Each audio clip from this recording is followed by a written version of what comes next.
pretty derivative still. There she is. There she is.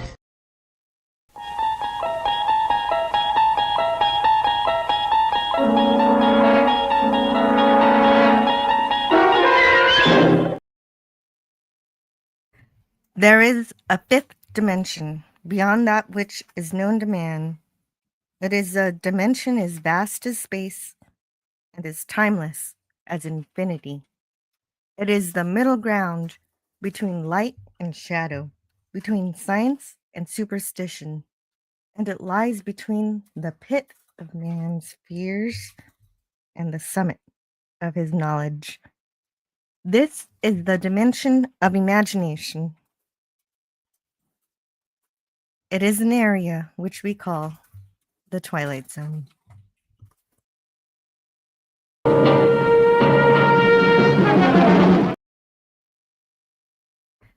Hello and welcome to Indefinite Lunch in Infinite Combinations number 153. We are here exploring all of the Twilight Zone. And today we are taking a closer look at 2 episodes. We're back to 2 episodes from one last week.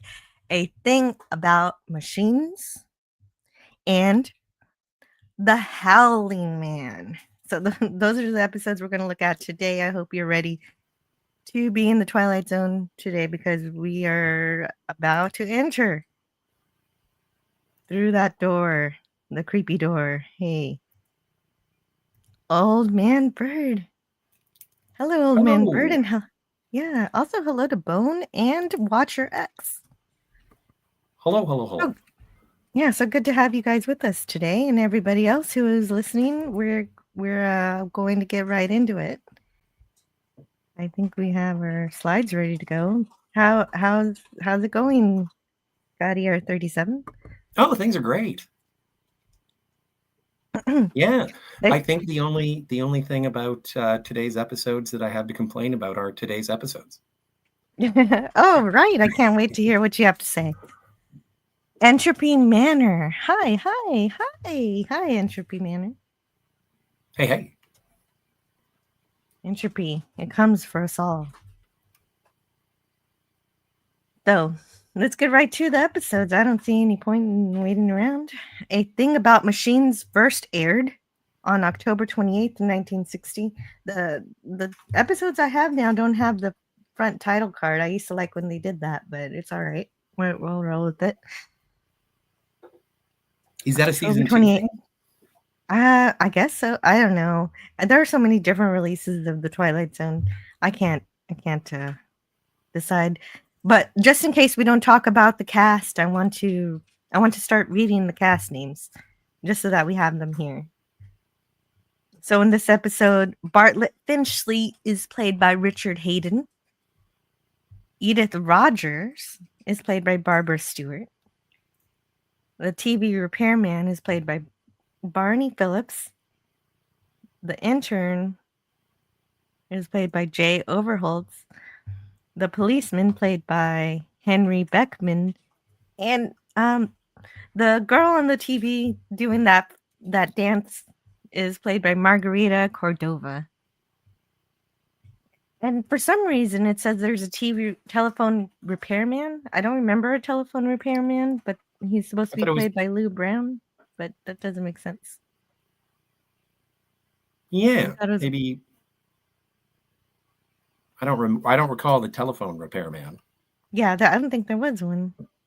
Maybe they were gonna have one. I don't know why it's listed in Mark Scott Zickery's book but it's not listed on the Wikipedia. So I'm not sure why this name is here. I didn't see this character in this episode, but that's an interesting Twilight Zone mystery. And Gavin Blackburn I'm so glad you're here to remind us that I forgot the poll. How could I forget Gavin. The poll? Thank you, Gavin. Well, and I guess the most notable of the cast in this episode is Barney Phillips, who played Ed Jacobs on Dragnet, which is, one of the first cop shows, cop procedurals. Maybe not one of the first, but it's definitely one of the most impactful.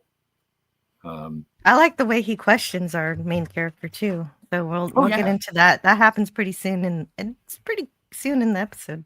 So here is the poll. It should be loading now. Oh. There you are, Gavin. Thank you for reminding me. And hello to Classic Comics. So wonderful to see you this day today, and whether it's morning for you or afternoon for you, or maybe it's nighttime. Who knows? If I don't see you, good afternoon, good evening, and good night. Oh, the Truman Show. I could review that. Subscribe to Classic Comics here at this link if you like comics, but also he does Star Trek. He does sci-fi too. Gavin Blackburn says anybody who doesn't vote Howling Man is insane. Ooh, that's the opinion for today from Gavin. Call me crazy. We know his answer. Yes. So we've got a man. He's driving on the grass. Gonna totally ruin that grass. Pulling up to, I guess, his neighborhood. And we do find, yes, this is his house. So, oh my goodness, I just closed everything. Oh no. I like his car. I like his car too. Okay, so we're gonna leave it on Barney Phillips for a minute while I bring back everything. Well, and also we are going to have to do the narrations. Although, like we can do whichever narration you want. If you find a scene you want to narrate, just let me know. I do have the script here. Sure. The transcript. Although, thank you, Gavin. Scotty is crazy, but is not in league with the devil. Thank you. Amen. I think that's a compliment. That is true. And Old Man Bird says, watching the Twilight Zone may cause insanity. Maybe. It is a risk, but everybody should know that going in. Well, and I want to wait until after the opening sort of soliloquy from Mr. Finchley before I start questioning things. Okay. So we go the informative mailbox lets us know this is B. Finchley's house, and it is his house, and the TV repairman is fixing his TV. And for this episode, this name Bartlett Finchley comes from two former teleplays. Bartlett was from a character in a script called The Beloved Outcast. It was similar to a Twilight Zone episode. And then the name Finchley comes from a science fiction drama titled Mr. Finchley versus the Bomb. They both could have been a Twilight Zone episode themselves. And this information comes from the Twilight Zone Unlocking the Door to a Classic Television Classic by Grams Jr. Martin. I definitely wouldn't have known that. I bet you those two stories are both better than this one. Finchley is extremely rude to this television repairman. He treats him like an extortionist, but the repairman reminds him that it is Finchley who stuck his foot through the TV. So the fact that he can repair this thing at all is quite a miracle. And when he also says when he repaired his radio, it was Finchley who had tossed it down the stairs. So it just seems like Finchley definitely has a bit of a temper problem, and that is putting it lightly. Of course, he has reasons for it, but the circumstances for his reasons are very unclear. And Well, and Rod Serling's narration does say that he's sort of a man who is locked in the past and does not like these newfangled machines. Yes. We haven't even gotten to the opening narration yet, but I do want to do these lines. So you want lines. If you want lines outside of the lines I have, you'll have to tell me. But I do have a few quotes that I want to read to introduce Mr. Finchley in case You're not quite sure who he is. This pretty much tells you who he is. Who would you like to play? I'd like to be Mr. Finchley, please. So the TV repairman says, Finchley, what is it with you and machines? I shall file that idiotic question in my memorabilia to be referred to at some future date when I write my memoirs. You, my good friend, will fill an entire chapter entitled to the most forgettable person I have ever met. It's very similar to my Dr. Smith. I apologize. It is similar, but not for no reason. That is essentially, look at this face. This is good acting here. I definitely, even if I don't like the episode, the performances are good. Oh, sure. And he's an annoying dick. Hey, Sigvaldison is here. Hey, Sig. He tries to pour himself a drink here. That's a bit contradictory, though, to say that. If the TV repairman is so forgettable, then why is he going to remember to write a chapter about him in his memoirs? Oh, that's true. So it would be very short chapter. I had this television repairman in my house one day. I forget his name or what he was doing. Yes. So it would have made more sense if he would have said footnote. Yes, that does make a lot more sense for sure. Anyway, once the repairman leaves, another machine breaks down. One of his clocks goes wonky. And so what does Finchley do? What any normal person would do? He goes bananas, smashes it, but it's still making a noise. So he has to beat it with the chimney poker. This is how violent he's gotten with his machines. Well, yes. And also, I would like to say, if he is so against technology, like there are some things that I can understand needing, like a telephone, probably something that he was coerced into getting. A clock, you can get one that doesn't chime. A television, you don't even have to have one. A radio, substitute it with newspapers. Like there are alternatives, Mr. Finchley, but you keep spending money on things that you hate. And you know why? Why is that? I know why. I can tell you exactly why. Sure.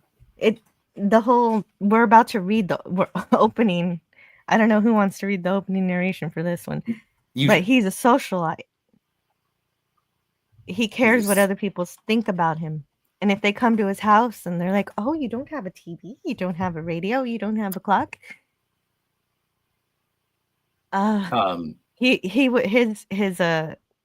he'd be. I know he's probably driven away all of his friends by now, but he still has that sense of wanting to show up the people who come to his house. Everything is ornate and fancy in his house, and he wants to have all of the things he thinks he's supposed to have, even though he hates these things. Status symbols, I suppose. Exactly. And okay, so let me check the chat here. I think we've got something from Old Man Bird that might be interesting. Old Man Bird says, with CRT tube televisions, dusting them out, fix them half the time. If I cleaned one out and couldn't spot any exploded components or dirty connections, clean with a pencil eraser. Whoa, okay, that's part 1 of 2 on how to repair your CRT before you call the repairman. Make sure you dusted it first. Then I would give it back and say, sorry, I couldn't fix it. I never looked at a schematic. Although it is very dangerous to open a CRT and try to fix it yourself. If you don't know what you're doing, you can explode. You can hurt yourself very badly. Well, just make sure you unplug it. But there's also sometimes power that has been retained even after you've unplugged it. Vampire power. Capacitors. Oh, yeah.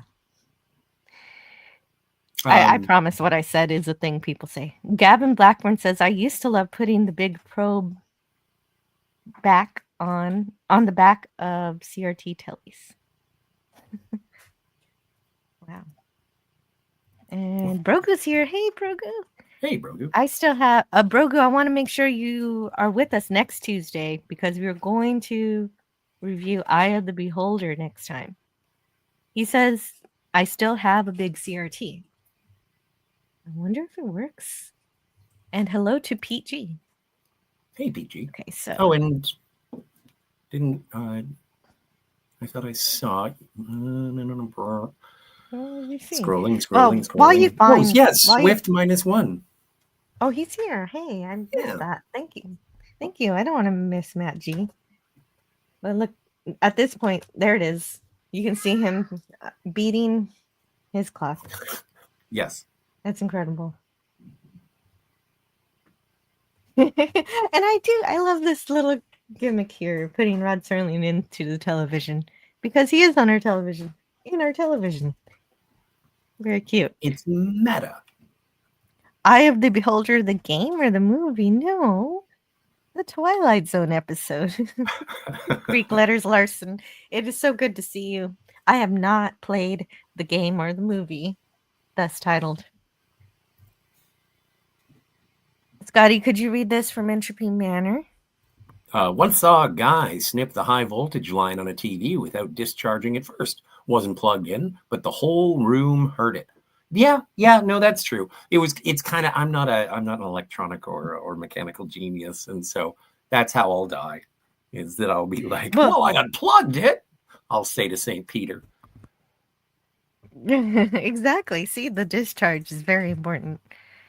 And that's why you need, if you are working with electronics, a multimeter helps, but you have to know what you're doing. So is it just me, or does the television repairman remind you of Mike from Red Letter Media? Mike? Yeah, because they're VCR repairmen.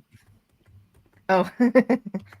He, Finchley is Mr. Plinkett, and this is Mike just like, well, you're paying me. I'm coming back every week if you're going to keep messing with your TV. I don't know. Plinkett's a little too lazy to start beating things with a... Well, I guess he did. Not Mr. Finchley, the television repairman. I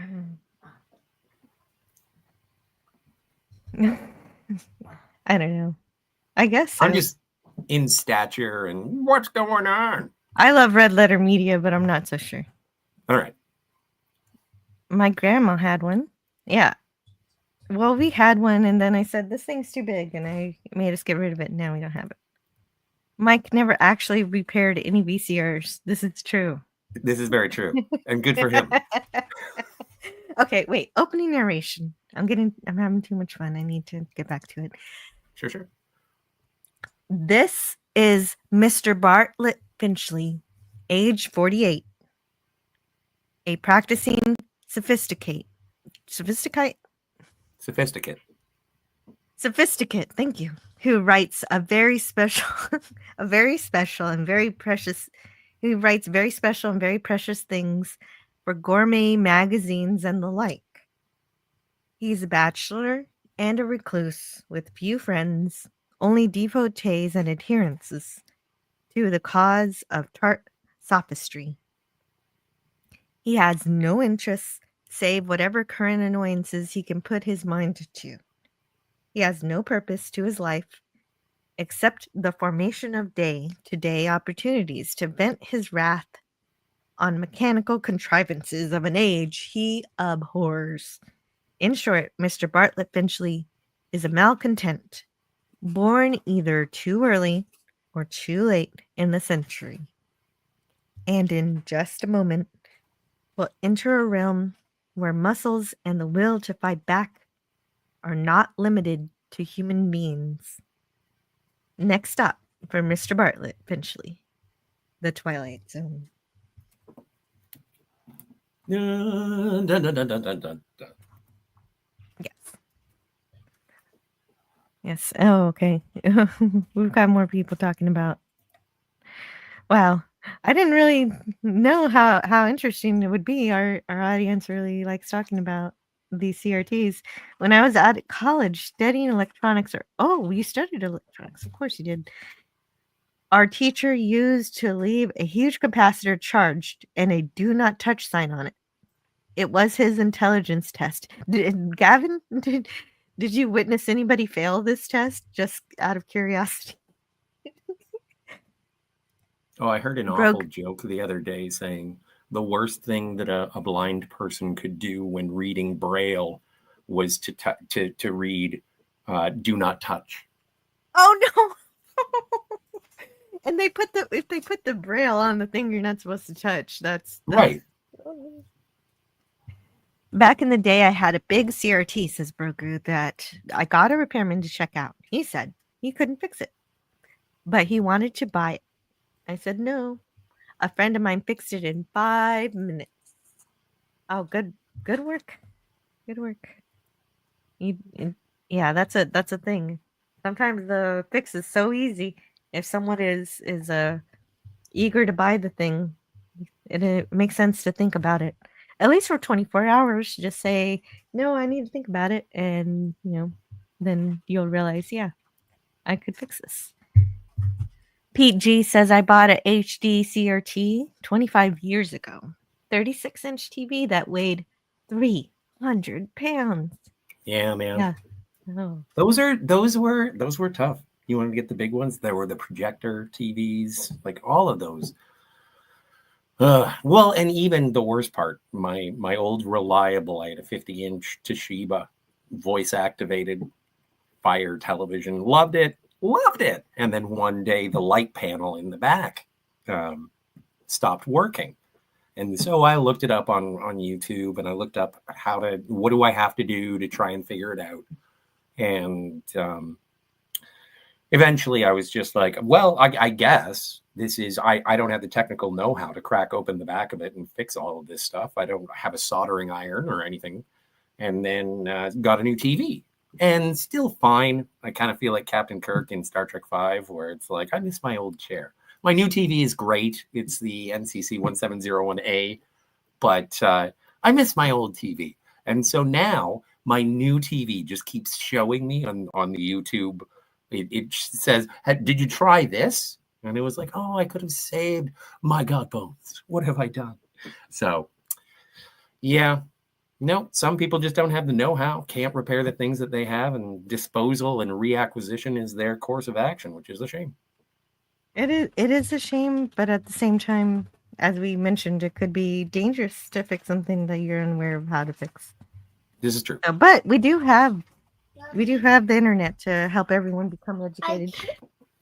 Hold on just a moment. I need to help my daughter with something. Absolutely. Yeah. Gavin Blackburn in the chat says, the one thing I miss about CRTs is the constant smell of burning. Well, yeah. Remember those ones that were like consoles that you put on you had to put them on the ground. And I'm not talking about the ones with wheels, fancy. Just like it was literally just a giant block. It was like putting a tree stump in the middle of your living room, and everything had to be positioned around it. Loved it.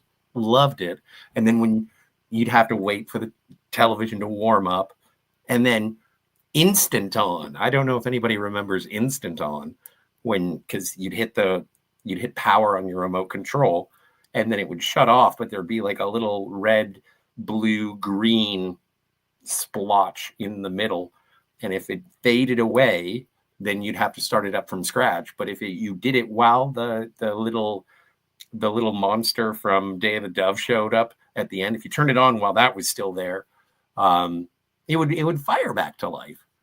So there were a lot of little innovations to those giant monstrosities that had so much character, made of oak, a lot of them. But yeah, Brogu says he misses the burning as well. The burning smell? I don't know if it's supposed to smell like burning, is it? No, that means it's working. It's working. Sorry. I did have several CRTs growing up, so I'm not unaware of interacting with them. And Old Man Bird was talking about using pencil erasers. I used to use a pencil eraser to turn on one of my TVs because the buttons on the front popped off and I didn't have a remote.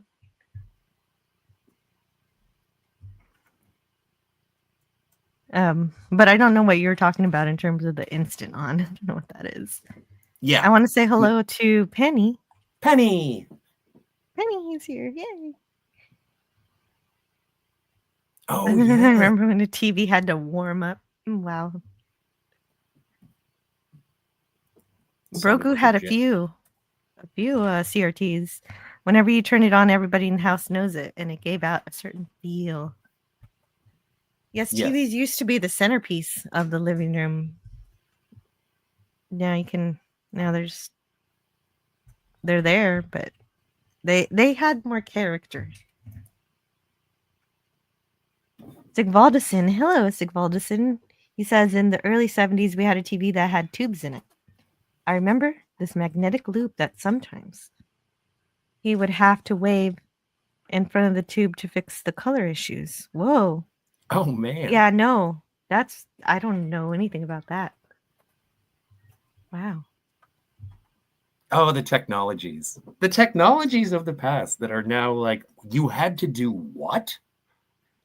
Well, back in my day, we had to use rabbit ears. And if we didn't have rabbit ears, which are antenna, we would hook it up to a giant antenna that looked like scaffolding at the side of your house. And there was a small button pushing machine. Now, I'm not saying this was a touchscreen or anything. These were actual ka-chunk buttons. And it would re-angle the aerial. I sound like Mr. Finchley. Yes. I did grow up when we finally got cable, but in my bedroom I still had rabbit ears. And that's actually how I got into the Outer Limits. Is all I could pick up on my rabbit ears was MTV2 for some reason, even though that was a cable channel, but it somehow came through for no reason. And whatever channel played the Outer Limits, and I was very happy.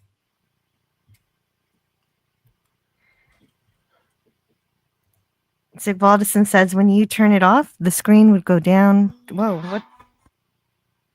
Oh, yeah. It would go I'm down sorry. to a point. I got a phone call that was okay. a spam phone call, and I had to undo it, and now I'm a bit discombobulated. I apologize. Oh, no. I'm sorry it discombobulated you. I'm okay now. When you turn it off, the screen would go down a point, and finally, the light faded away. Oh, yeah, no, I've seen that on TV. Yeah, no, I know what you're talking about. Grandkids are on the way. Good news. Time to play. Delightful. It made a noise like the Ghostbusters slipping on the proton pack. Oh, wow. Yeah. Black Mirror, says Chemical, beats the Twilight Zone. Well, Chemical, I'm glad I love Black Mirror too. But do you think that Black Mirror would exist without the legacy of the Twilight Zone coming first? It's kind of like when people like Deep Space Nine more than Star Trek, the original series. Yes, that is a valid opinion, but it is good to remember the Twilight Zone. Evolutionary steps. Yeah, because the one and the other, they're both fantastic. I haven't seen the most recent Black Mirror stuff. I don't know if it's as good as the first few seasons. I've heard some bad things about the latest season, actually.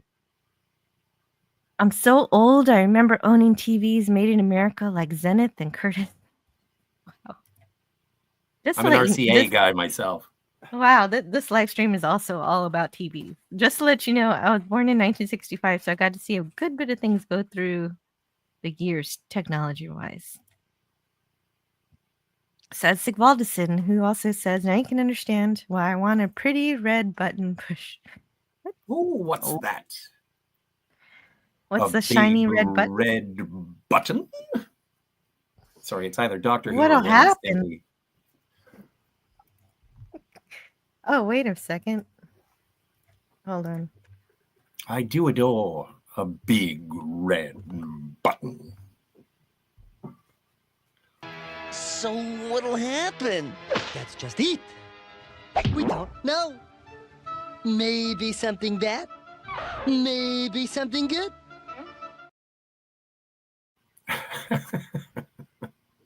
All right, so back to the episode. Mr. Yes, Rogers, Mrs. Rogers, rather. Mrs. Rogers. Mr. Rogers, that's a different TV show. Miss Rogers is working for Finchley. And he's not impressed with how much she's typed so far. But actually, I'm kind of on his side here because she only does 30 pages in 3 hours and a half. 3.5 hours, 30 pages. That's really slow. Is That's it? only It is. I checked to see how many words per minute that is. That is 24 words per minute. Wow. That's pretty abysmal. I I don't remember exactly how fast I type, but I think it's around 70. It's way faster than that, which isn't that great. I'm sure a lot of people can do more, but 24 eventually has a point, even though he's being a jerk about it. And Barbara Stewart plays the secretary in this episode. She's also in other. She also plays Lily in the coffee shop on the George Burns show. I don't know what the George Burns show is, so if anybody knows about that, It was a show with George Burns. she was also a casting director for a film commercial company. And Good for her. yeah. So she also got roles that way. She says, "I want to be a good supporting actress all my life." She said, "I prefer comedy, but I like to make a living. Naturally, I cast myself every chance I got." You have to be practical about these things. And so after being a jerk to her, she understandably quits, but eventually holds her back and asks her to dinner because he's a very, very lonely man. Again, understandably, she rejects this idea and tries to leave, and yet he holds her back once more. He's very upset at being alone and he wants her company. And this poor lady shows him compassion, and he repays it by immediately going into a fury. And he has a nervous breakdown right in front of her. So I have a little bit of that. Oh, I don't have a lot. This is just 2 lines here.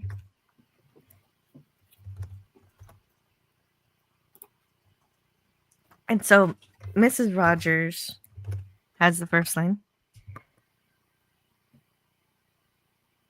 "What's your trouble?" Does there have to be trouble just because I'm desperately tired? I haven't slept in 4 nights. Quite frankly, the thought of being alone just now is intolerable, Miss Rogers. Finchley is claiming that his devices are going off at odd hours of the night, waking him up. He's basically revealing everything to her, all of his problems. And so at this point, I was wondering, why didn't he just unplug them? But we're going to see soon why that doesn't work.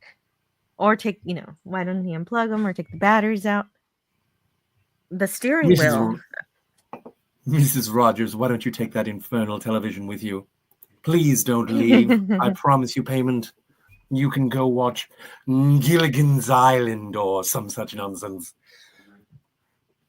Gilligan's Island doesn't start.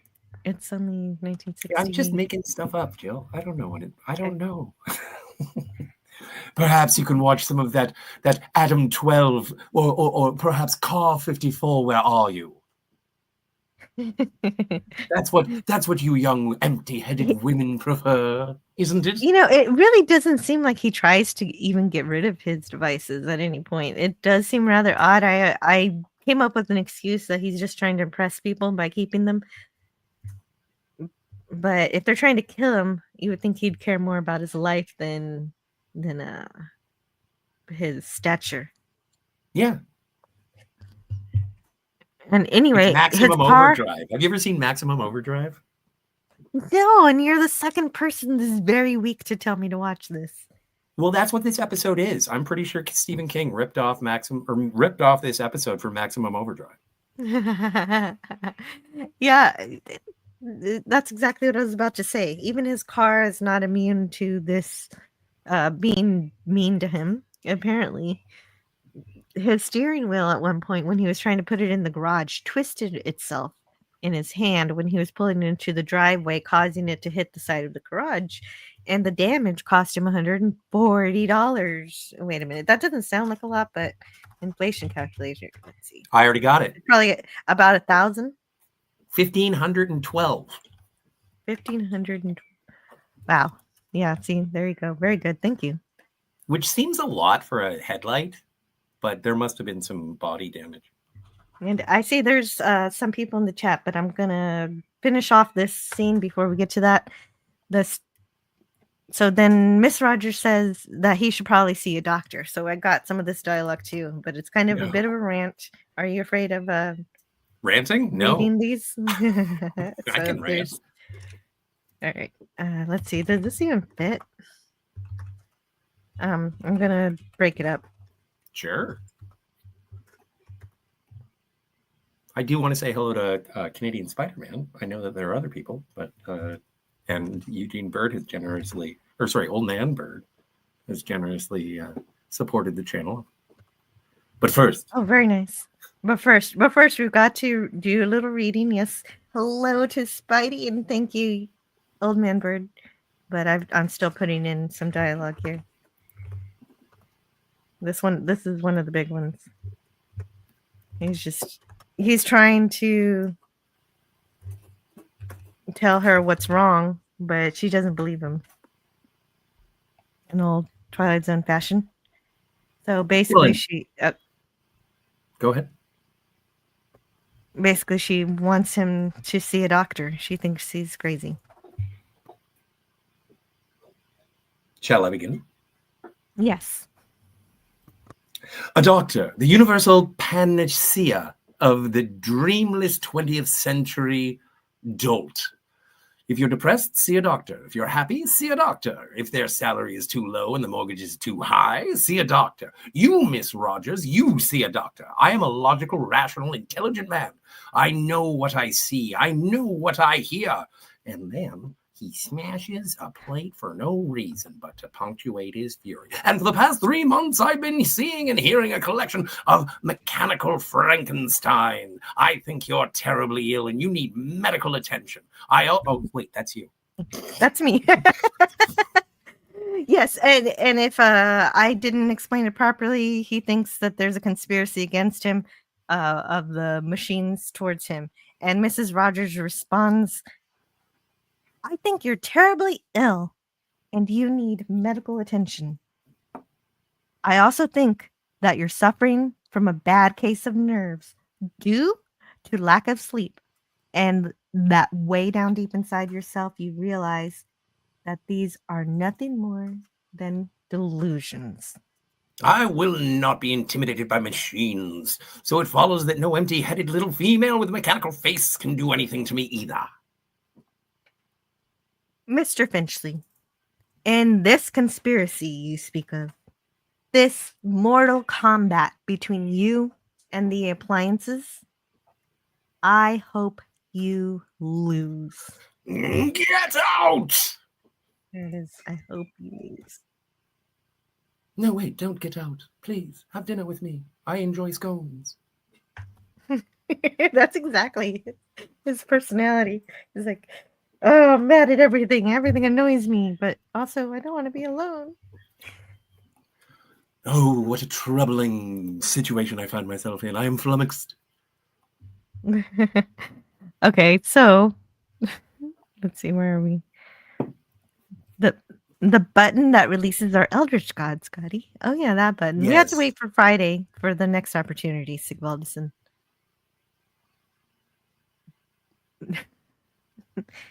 Button was a great Richard Matheson 1980s Twilight Zone story. I don't know if I'll ever get to the 80s Twilight Zone, but I like those too. Ren and Stimpy for the win. Yeah. Oh no. Well, I know exactly what to play for Old Man Bird's super sticker. He's giving me such a cute super sticker of a lemon releasing hearts into the air next to a bush of flowers. Oh, you can see it. Here it is. Hey. It's cute. But now I know exactly what to play for him. I don't even have to spin the wheel for this one. A music video by the Lemonheads? Yes, a music video by the Lemonheads. That's what I'm going to play. Well, it's a good band. I like the Lemonheads. Happy, happy, joy, joy, happy, happy, joy, joy, happy, happy, joy, joy, happy, happy, joy, joy, happy, happy, joy. That makes me happy too. Thank you. Thank you so much for your support, Old Man Bird, today on this Twilight Zone episode about a very unlikable character. That's kind of Twilight Zone has had unlikable characters before, but this one, I don't understand him very well. So let's go to. Well, and I We're think back that's to one of where the we were things in that the I chat. find frustrating with the episode is that he's such a misanthrope. He's so downtrodden, even though with his success, and the machines are turning on him because he's a dick. Yeah, is that it? It's just he's a dick, so all the machines hate him because he's not pleasant to be around. He's so unpleasant that his machines have started to revolt. Well, and like also, if you consider like robots being the Slavic term for slave, and then he's going around and kicking them in their faces. And so maybe they all rose up in solidarity around the television and were like, You're saying "Don't!" that's what I'm wondering, if he started to physically abuse them before they started to turn against him. Yeah. Obviously. That is possible. That's what that's what I'm getting from it. So your unlikable protagonist is a bit of a jerk, and he abuses all of the machines in the house, and the machines say, "Hey, man, we didn't ask to be here. You brought us here." Yes. So I hope you like that. Happy joy, Old Man Bird. The only George Burns media I have seen is Oh God and Oh God 2. Oh God, and is book 2, Oh God, You Devil. One of them has John Denver. I'm aware of them, but I don't think I've ever watched them front to back. Yes. And as you mentioned earlier, we are lucky enough to have Canadian Spider-Man listening to us today. Hey, it's good to see you, The man. demons always come out at night. No. Mostly. The demons mostly come out at night. Yes, and Gavin gets it too. At least J.R. Tolkien kept his hatred of machines at a healthy level. Yeah, right. Exactly. Like there's a bit of an allegory of it in Lord of the Rings, but it's not so in your face that anybody who likes modern technology would have been turned off by the story. It is done perfectly. I thought that the fires of Mount Doom and Mordor are where the orcs used to forge their weapons and whatnot, and that's why it was that's why the armies of Voldemort, wrong thing. The armies of Sauron. That's him. Yeah, I thought that was, but also, and as very eloquently pointed out in your recap of the book that you're doing with Tiger Stripes, is that it is the Shire is sort of a longing for the preservation of nature. And so the more mechanization and industrialization is an affront to the natural world. Right. It is evident in Mordor, but also in Isengard, because Saruman has taken some of Sauron's teachings and has spread it to Isengard, and he's making those potato orcs. Mix of the trolls and the orcs, the Uruk-hai or the Unkai, or I forget. Okay, now you've lost me. Mix of trolls and orcs, and they're taller, and they're the Oompa Loompas and the Snorks. Uruk-hai, that's it. No, it's an important thing. Anyway, and then the trees are there, and the trees come and defeat Isengard. That's the nature defeating the technology. I don't know what you just said, little kid, but you reached out and you touched a brother's heart. It's fun. No, but Tolkien makes it fun. And he doesn't make it seem like you're bad if you like technology. Jedi Master is here. Hello, Master. How do you trust your own mind? There's the horror. Uh-oh. That's true. I just have to trust what I see, or else, that would be disconcerting. Jedi Master says I will watch the replay. When we return from Orlando, Jill, have a great I'm gonna guess day, folks. Yeah. Well, thank you so much for stopping in, Jedi Master. I hope you have a good time with your wife and hope Thor's doing all right. Have a great Tuesday yourself.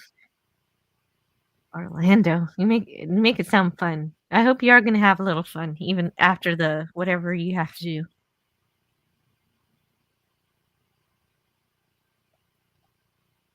And yeah, good morning. Are you at Epic Universal? Yeah, that's Old Man Bird is saying what I was thinking. We're close to it. There we go. They're taking the hobbits to Isengard. Yeah. We have appointments in Orlando. All right. Yeah, hi. Very good to see you. All right. Let's oh yeah, we were also watching an episode. Sorry about that. What's this? What's this? The Twilight Zone. Oh. Okay. So we already yelled at the typist. Oh well, she was a bad typist anyway. He needs a new one. Well, and if you had faith in the machine, maybe the machine would have done better. Oh yeah, I know, because it on can its type own, itself. right? Yeah, right. I know this is Toy Story, except for the item, or no, actually, this is the Brave Little Toaster. Except they don't mind showing off that they can move. Oh no, but Well, this is a Toy Story, and he's Sid, who was, of course, as you know in the Toy Story, Sid is the bully character who is a bully to toys, and he takes them and he straps them to rockets and sends them off into space or wherever. And he abuses inanimate objects, and so does this man. And in both cases, the inanimate objects fight back and become animate. Yeah, and we'll get to a question or two that I have about that later. Yes. Well, when she leaves, this is where we learn that the typewriter starts to type on its own, telling him, which "Get reminded out me of of here." Robert. Yes. Get out, Finchley. Which reminds me of the typewriter from Assignment Earth with Roberta Lincoln's typewriter. Stop that! Stop it! When Terry Garr's sitting there saying, "Please don't type everything I say." So I just think that the voice to text would have been I also think of all work and no play makes Jack a dull boy. Yes. And that was a heck of a lot more than 30 pages in 3 hours. Yeah, see? The typewriter is a much better typist. And this is also where I noticed that they're starting, I don't know if it started here or earlier, but they're starting to use the title theme music in some parts of the episode itself. And I like that idea. Well, I noticed, and I loved the guitar. I've always enjoyed that. It's, it's almost like Spock Ponfar. It definitely adds atmosphere to the episode. Right. So even if this may not be one of our favorite Twilight Zone episodes, there's so much goodness in it anyway. We also have the TV saying the same thing out loud for "Get out of here, Finchley." And also questioning him, "Why don't you get out of here?" So she's doing her little dance. Is this a flamenco dance? Oh, I think it's flamenco with castanets. Yeah. And Finchley says, "Well, I guess you're Finchley, so let's give you that." Sure. It's just one line. "You are not going to intimidate me, you machines." I love that. I think it's funny. I mean, it's supposed to be scary, which is the problem. Well, I don't know. I can see it as being something like, again, this being 1960 and new technology. Like he even refers to it as your modern mechanical wonder and things like that. Like, I can understand his perspective, and I guess for the episode to work, he has to be unlikable so that you're on the side of the machines. But then if you do question it, it's like, well, why do you have them? Like the telephone I get, the clocks I get, Yes. but it's the radio and the TV. And then when we get to it, I'll point this one out and say, Oh, but that you're an one's so idiot. much fun. He is an Yeah, no, idiot, it's but it's so great. fun. Visually, it's fantastic. It's great for the story, but it's also like, no, this man would be not having that. Daniel's Hot Topics. Good to see you. Daniel is here. Hi, Daniel. I'm so glad you're here. So eventually he's an angry man, but he's also a lonely man. And so he starts using his little black book to call some girls and see if anybody wants to hang out with him. This is exactly what happens. I'm not lying. He calls Agatha, she refuses. Then he calls Pauline and and he says, Yeah. "How is my Can I favorite?" no? Wait, can I do this one? Can I do this one? Because it is the creepiest thing that you would ever say to a person. Okay, I have it here. Here you go. Thanks. This is not a way to initiate a booty call. And how is my favorite attractive young widow? Excuse me? It's like, hey, I remember that your husband is dead. Hello. I am in the understanding that you're lacking a phallus. I was wondering if I could fill a hole. No pun intended. That's exactly what he says and exactly Yeah. what it sounds like. It's rude. Oh my god. Well, that's It wasn't him. me. That's totally in character, and I'm glad they didn't cut that out because that. And I bet you she's not even engaged, but she says she is. She's like, I'm engaged, she's married, and it's like, no, she's totally lying. She just doesn't want to be with this weirdo. Would you like to come over to my haunted mansion where all the machines attempt to kill me and they wake me up in the middle of the night? I'd prefer it if you kept me awake in the middle of the night. By the way, how's your dead husband?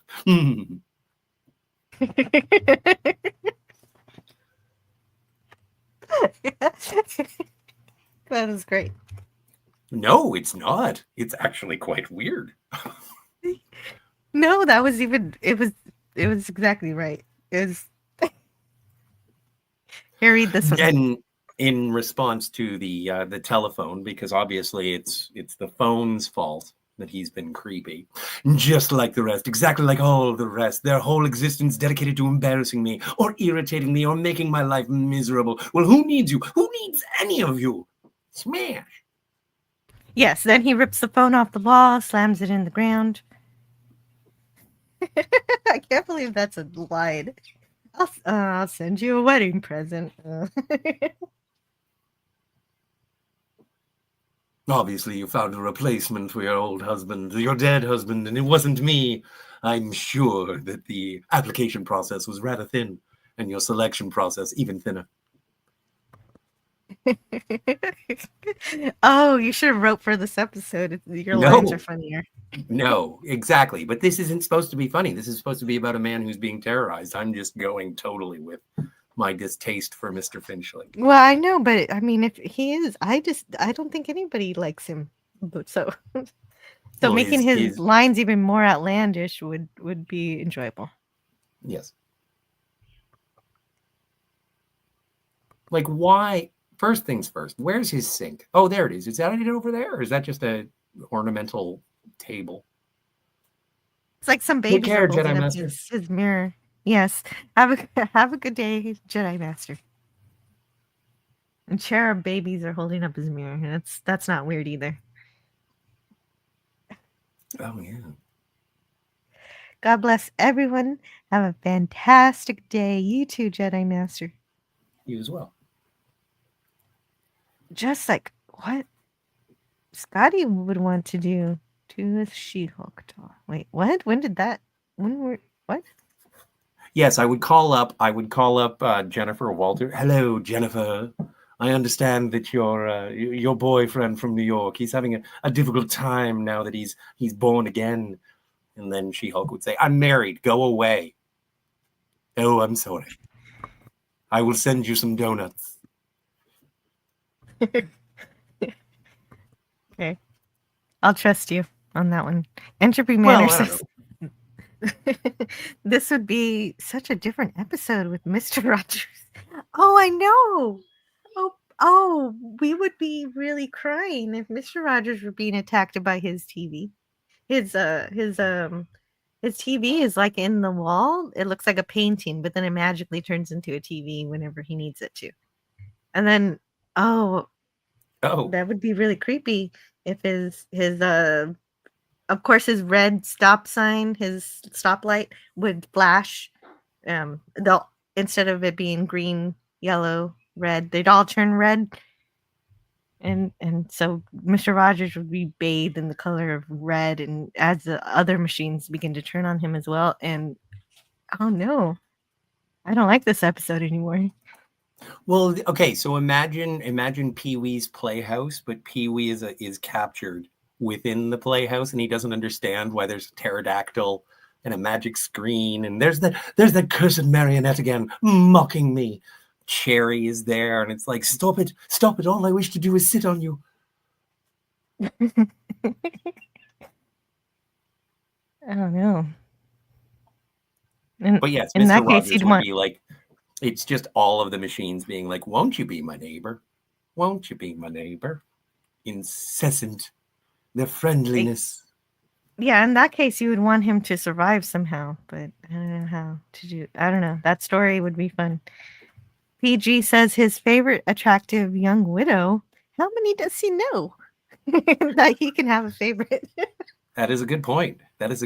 He likes to go pick up chicks at Oh funerals. no, It's weird. he's predatory. Oh my god, PG, you were making him even worse. Can you imagine? No, let's see. Mr. Trolley attacks. Exactly. Lady Elaine is like Glenn Close from Fatal Attraction. You know, though, Mr. Trolley, the trolley already has a personality. You can talk to it, and it goes ding ding, and it seems to be talking. So it's already sentient. Mr. Rogers attacked everyone with kindness. Yes. This is going to be a howling experience. Oh, yes. We haven't even gotten there yet, Jacob. I said, because first we got to get attacked by a razor because we're having too much fun today for some reason. Well, and this I think is where I've lost everything to do with sympathy for Mr. Finchley, because he's obviously a, if not a straight razor guy, then he's a disposable safety razor. Like he's using the old timey when you go to hotels and they have a slot for used razor blades kind of thing. Like he's not using an electric razor. And so this is where I'm just like, in the immortal words of Radiohead, you did it to yourself. That's why it really hurts. There are necessities, your car, your phone, a clock, but everything else is just like, well, why did you? Did think it was odd he has an electric razor because this is in the privacy of his bathroom, so he wouldn't need one to show off to guests, really, because most people they go to the bathroom, but they're not going to judge you for having a normal razor. Well, even like I have one. I don't use it very often. I prefer like manually shaving, but like even then, if it's a status symbol, why would he leave it out? And it's like, oh, look at me, my personal grooming. I prefer electricity. No, you don't. No, he doesn't. He doesn't. You've been complaining about your radio and TV for the last 15 minutes, and now I go to the bathroom, and all of a sudden, you got an electric razor? Yeah, he plugs in the electric razor, and it releases itself from his grasp and begins to act like a snake. And even though I agree with you, he would not have an electric razor, he does, and now it is hovering threateningly. It's a fun effect in any case. Oh, no, it's great. Like, in terms of the effects of it, absolutely. Like, the razor coming to life like a cobra is not only frightening, but also it's visually dynamic, and him having to run away from it sort of foreshadows what happens at the end. But yeah, sometimes I just don't understand his choices. Me neither, but PG gives us an option. The electric razor was a gift from his adoring public. Well, he only has a few friends, but I guess some people might like his articles in the about his culinary articles that he puts in Yeah. magazines. So he might be getting fan presence. See, that would be interesting if he had, instead of this, he had more electronic kitchen devices. Because if he is a that was set up in culinary, the opening. yeah.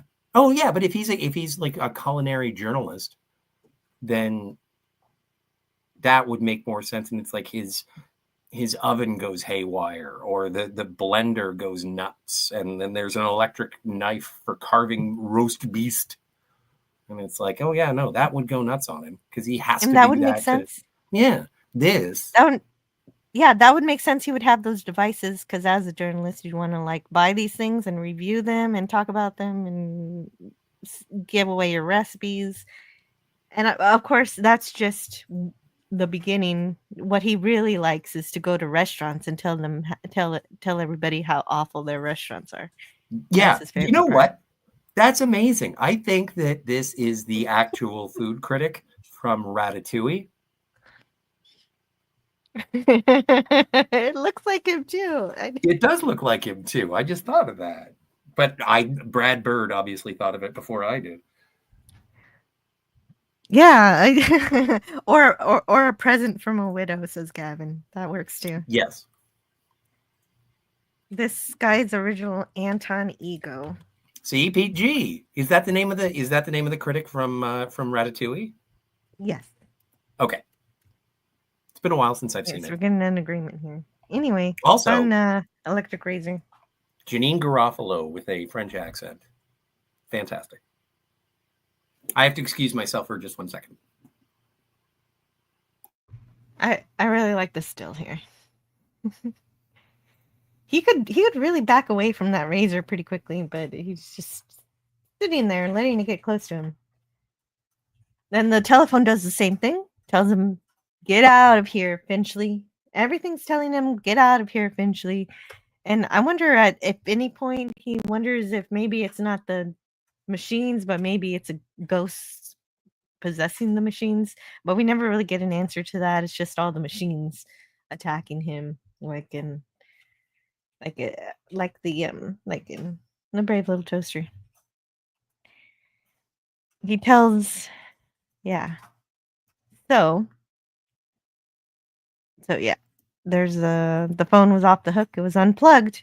It's off the hook, and it's still talking to him. And then he hears some sirens. Sirens are outside of his front door, and outside there's a ruckus going on. There's a big ruckus happening. And he goes outside to see what it was. His car has, of its own accord, rolled down and nearly hit a child who was just riding by on his bike. So these machines that are in his possession are causing him trouble inside the house and outside the house. He can't escape. And the cops tell him that he needs to check out his emergency brake, but Finchley said his emergency brake was already on. And the cop tells him to put the car in the garage for now and to get the emergency brake looked at by a mechanic. And basically, Finchley is upset that everyone is gawking at his house, so he tells everybody they have a couple of minutes to go away. And now he's trying to drink. He drinks an entire bottle of something. I don't know what it is, but he drank all of it. I think I had the bottle full. There it is. There's a full of some dark stuff. Could be some kind of bourbon or whiskey. I'm not sure. But he drinks it all. And then he passes out. And the clock starts to chime. Even though it's not even there. Where is the clock? Why is the clock doing that? That doesn't even make any sense. That's really just he drinks, he passes out. The clock starts chiming for no reason because there is no clock. We saw him smash it earlier. And they don't try to explain it by showing us that the clock is like in the trash can refixed. I was waiting for that. I was like, oh, the clock's back. Is it going to show up in the garbage having reformed itself? Because if they're sentient, maybe they know how to repair themselves. So there was a missed opportunity there, I think, to explain this sudden emergence of this sound returning to this episode. And Daniel's Hot Topic says it could be Bailey's. That doesn't look like Bailey's, but then again, liquor bottles do change over time, and I don't know when Bailey's was first released. Let's see. Bailey's started in 1974, so no, it could not be Bailey's. Sorry, Daniel. But that's a good guess. I like that too. Never vomit after drinking lots of Bailey's. I always have my Baileys with some ice cream because I'm already drinking a treat. It's already ice cream. They go together so well. And the typewriter, still typing, still telling him to get out. He refuses, but he does smash a chair into the TV. So we do get another. As long as he doesn't call the TV repairman again. At this point, once he shoved his foot through the TV, I would think that would be the end of it, and he'd just get rid of it. And so there it is. There's the TV, still telling him to get out. I really like this close up of the TV, and there's the chair, just like a wrestler. He's smashes it. Oh, look at that! Both those stills are great. And there it is, smoking. He's a very violent fellow. And so he's at war with these machines, and there's this razor. Now the razor is still after him, unplugged and everything. It's just crawling down the stairs slowly, while the rest of the devices are still telling him to get out. All throughout this episode, he's being attacked by these machines. But outside, so he leaves, but outside isn't safe either. His car is there. See? His car. He finds his car outside. It turns on and backs up, and he follows his car. It's like Christine. Have you ever seen Christine? Yeah. I've heard of Christine, but I watched the Voyager episode that's based on Christine. I like that episode. It's okay. Never. Bailey's tastes like shit, says Chemical. Something about the liqueur/ice cream taste. No good. Oh. I like it in coffee. You don't like the chemicals? Yeah, I like it in coffee and ice cream. But yeah, that's fair enough. Maybe there's something wrong with it. I don't know. Daniel's Hot Topic says in this universe, Skynet went online earlier. And the first thing that Skynet went after was the food critics. Yes. So they're of not much use to Skynet. He runs away from the car. Sorry. Oh. Keep going. I'm just going to fall down a rabbit hole of my own silliness. So please continue. I don't know if your silliness was good. I mean, this is just a car. It was just a chase scene. He's going to climb over a fence, but I don't even know if we got into the fence yet. He's just, there's the fence. There it is. But fences don't stop cars, so he goes right through it. But the car does get stuck for a little while, so that gives him a chance to run away. So this is basically an action scene that I'm describing. He's running away from that wreckage. But when the car backs out, you see that it was just pummeled with boxes, so it's not too bad off. Well, I said, it's a nice car, so the production probably didn't want to beat it up too much.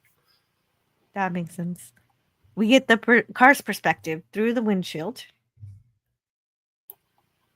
And having missed him, the car drives away, so Finchley has this false sense of security that the car is away. But the car notices. I'm guessing that the car. I'm just having to figure out what the car's thinking here. He sees that Finchley didn't take shelter, so it's coming back to get him again. So this part of the episode is just the car chasing Finchley. And now the car is headed right for him and faster. It does go on for a little long. I'm like, just go back into the house, because he has that lovely foyer with the chessboard tile at his front door. And I was kind of hoping that there would be like the car crashes through into his house and then they all sort of gremlin up on him. But that might have been a little bit more expensive.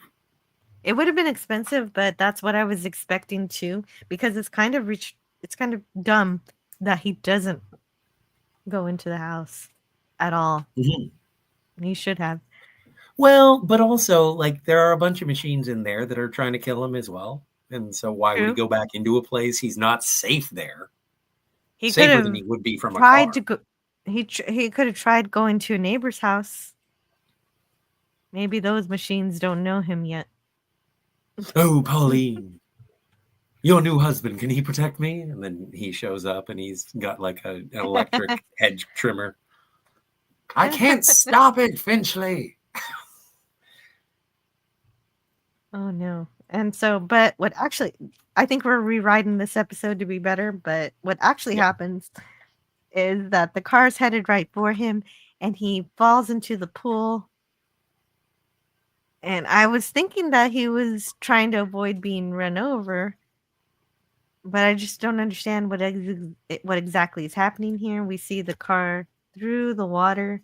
We see the headlights, and I think that's all we get.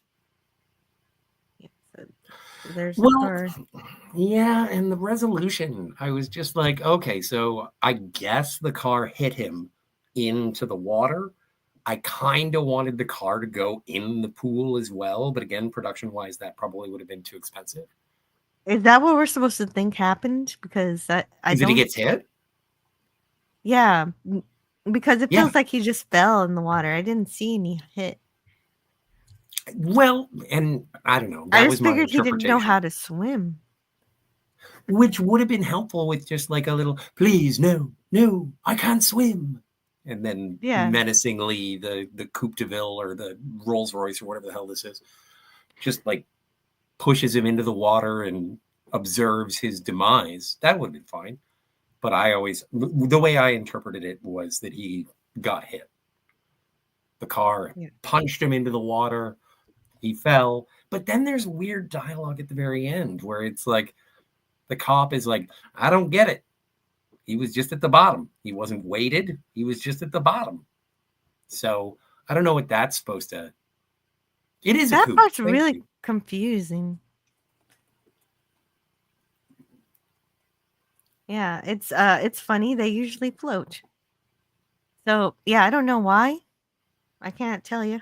I tried to think about it, but I really don't know why he couldn't float.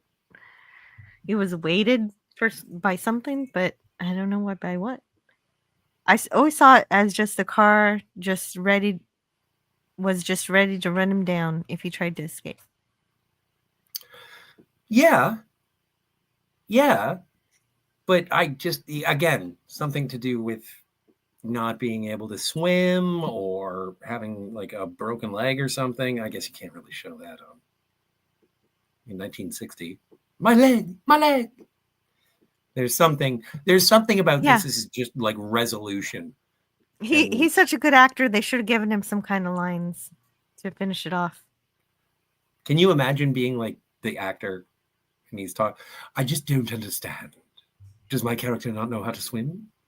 What is my motivation in this particular scene? What is the car trying to do? Yeah, I wish I knew. Mm-hmm. But Chemical says Terminator was a documentary. We're in it now. Almost. The AI we have isn't quite real AI, but we're getting there. That's all we'll get when Skynet nukes us. my gosh. And I bet British guy like him definitely can't swim, says PG. Oh, okay. So we're supposed to take that as a matter of course. And is that racist? Gavin Blackburn says Lagonda B12 Rapid Drophead Coupe. Whoa. Whoa. Whoa. You know exactly what this is. Yeah. It's a That's great cool. car. It's a gorgeous vehicle. Yeah. Entropy Manor says, I always saw it as a car just ready to run him down, weighted down by his own pomposity. All right. Or his We'll have heart to of go lead. with we'll have to go with what Pete says. I'm with Pete. So Serling talks about how he came up with the idea for this episode. This one I got trying to shave with the razor during a given moment when 3 appliances in my house gave out: a washer, a dryer, and a television set. It occurred to me how absolutely vulnerable we are to gadgets, gimmicks, and electric gym crackery.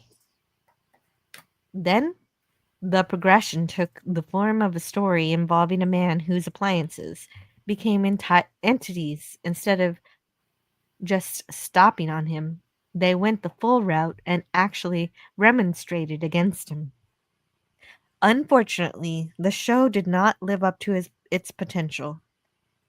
And then it says that he wrote a letter to Owen Kimura of Young and Rubicam. I don't know what that. Oh, the advertising agency representing the sponsor. And he says, Mr. Finchley drowned in his swimming pool. Upon reflecting, I wish I had before I wrote the bloody thing. So that's how much he's not very happy with his writing here. Clearly, if he makes a joke like that. But that's also like, I think that is something, and because we've covered the production of Star Trek and we're talking about the production of Twilight Zone, is the difficulty in churning out these stories is incredible. And so sometimes the incredible just becomes the incredible for the sake of spectacle. And as I've complained before, it's like the O. Henry ending, or, okay, what's the comeuppance? And it's like, there is none. There is none. We just told a story about this time that I had technical difficulties in my own home.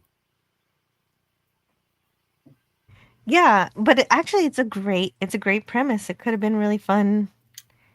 I Well, just don't know. There were some missteps. And right, they're in one season, half a year, they write 30 stories or more mm-hmm. and produce them. That's 3 times as much as that we do today.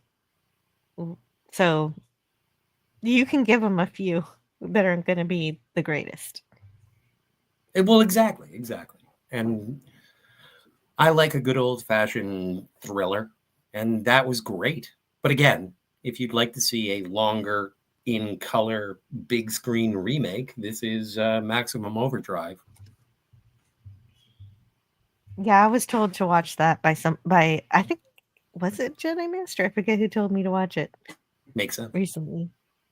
You were informed to make a viewing based on good taste. Really, Mm-hmm. It's 80s schlock that is entertaining as all get out. Plus, you get Harry Dean Stanton and Emilio Estevez. All right. Well, anyway, we just talked about a story about a lonely man who has a bad temper, and such a bad temper that he abused his machines. We're assuming that he abused them before they retaliated against him, which is likely.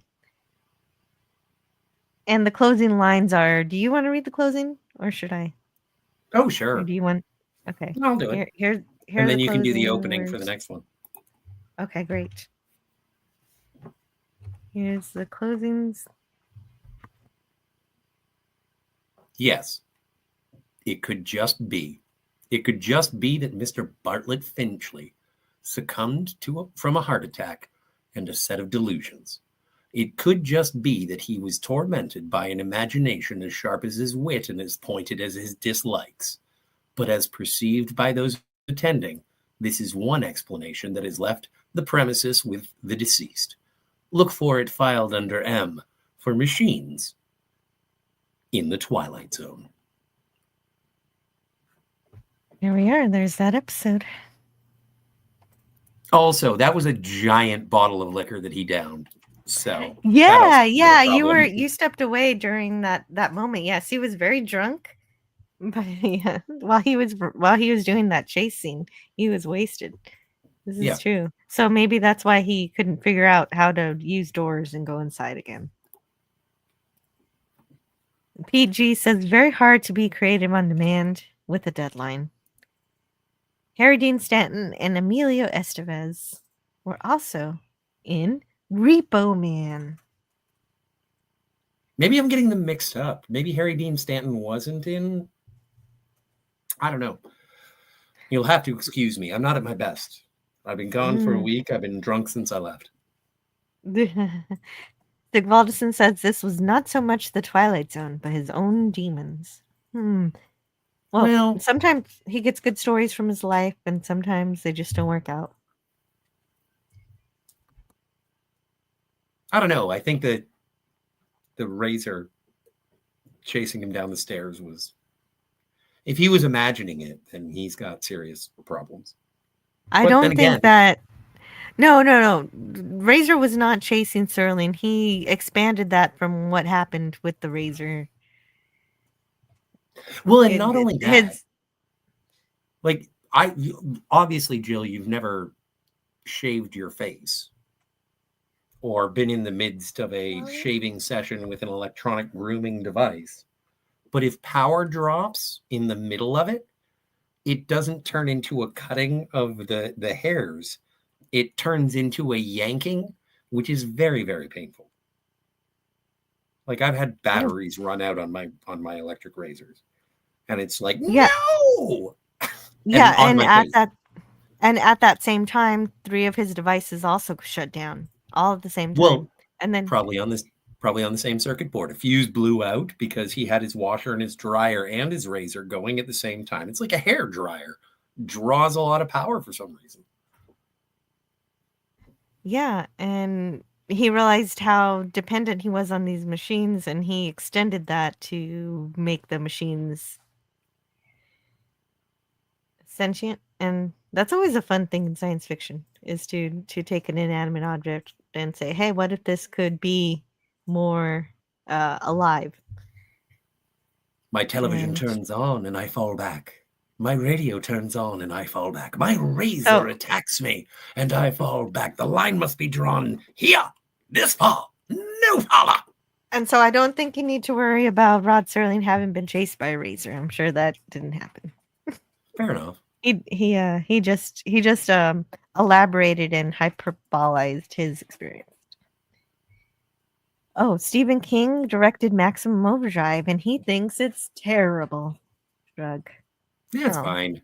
That's too bad. Ah, that is painful. Accidentally turning off my electric razor. Oh, St. Sigvaldison knows exactly what you're talking about. Sucks, yo. It was worse than pulling out one of your nose hairs. Oh wow. Okay, that one I can understand.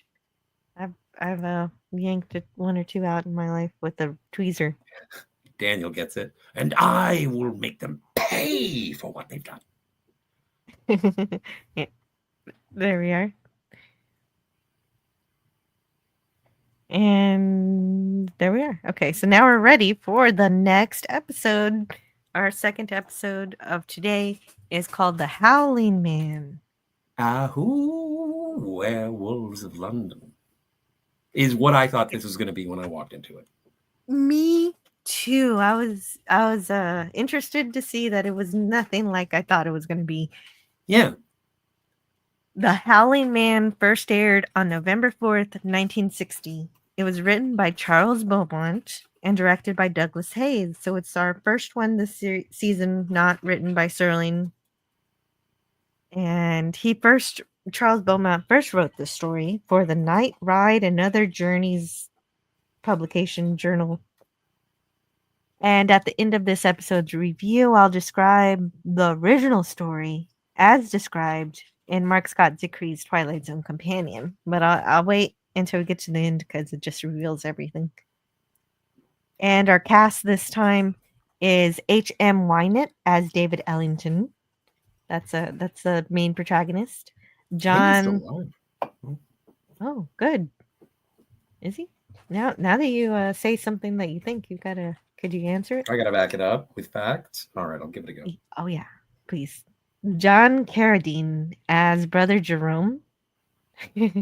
I really enjoyed him. I bet he does stuff. Robin Hughes as the Howling Man.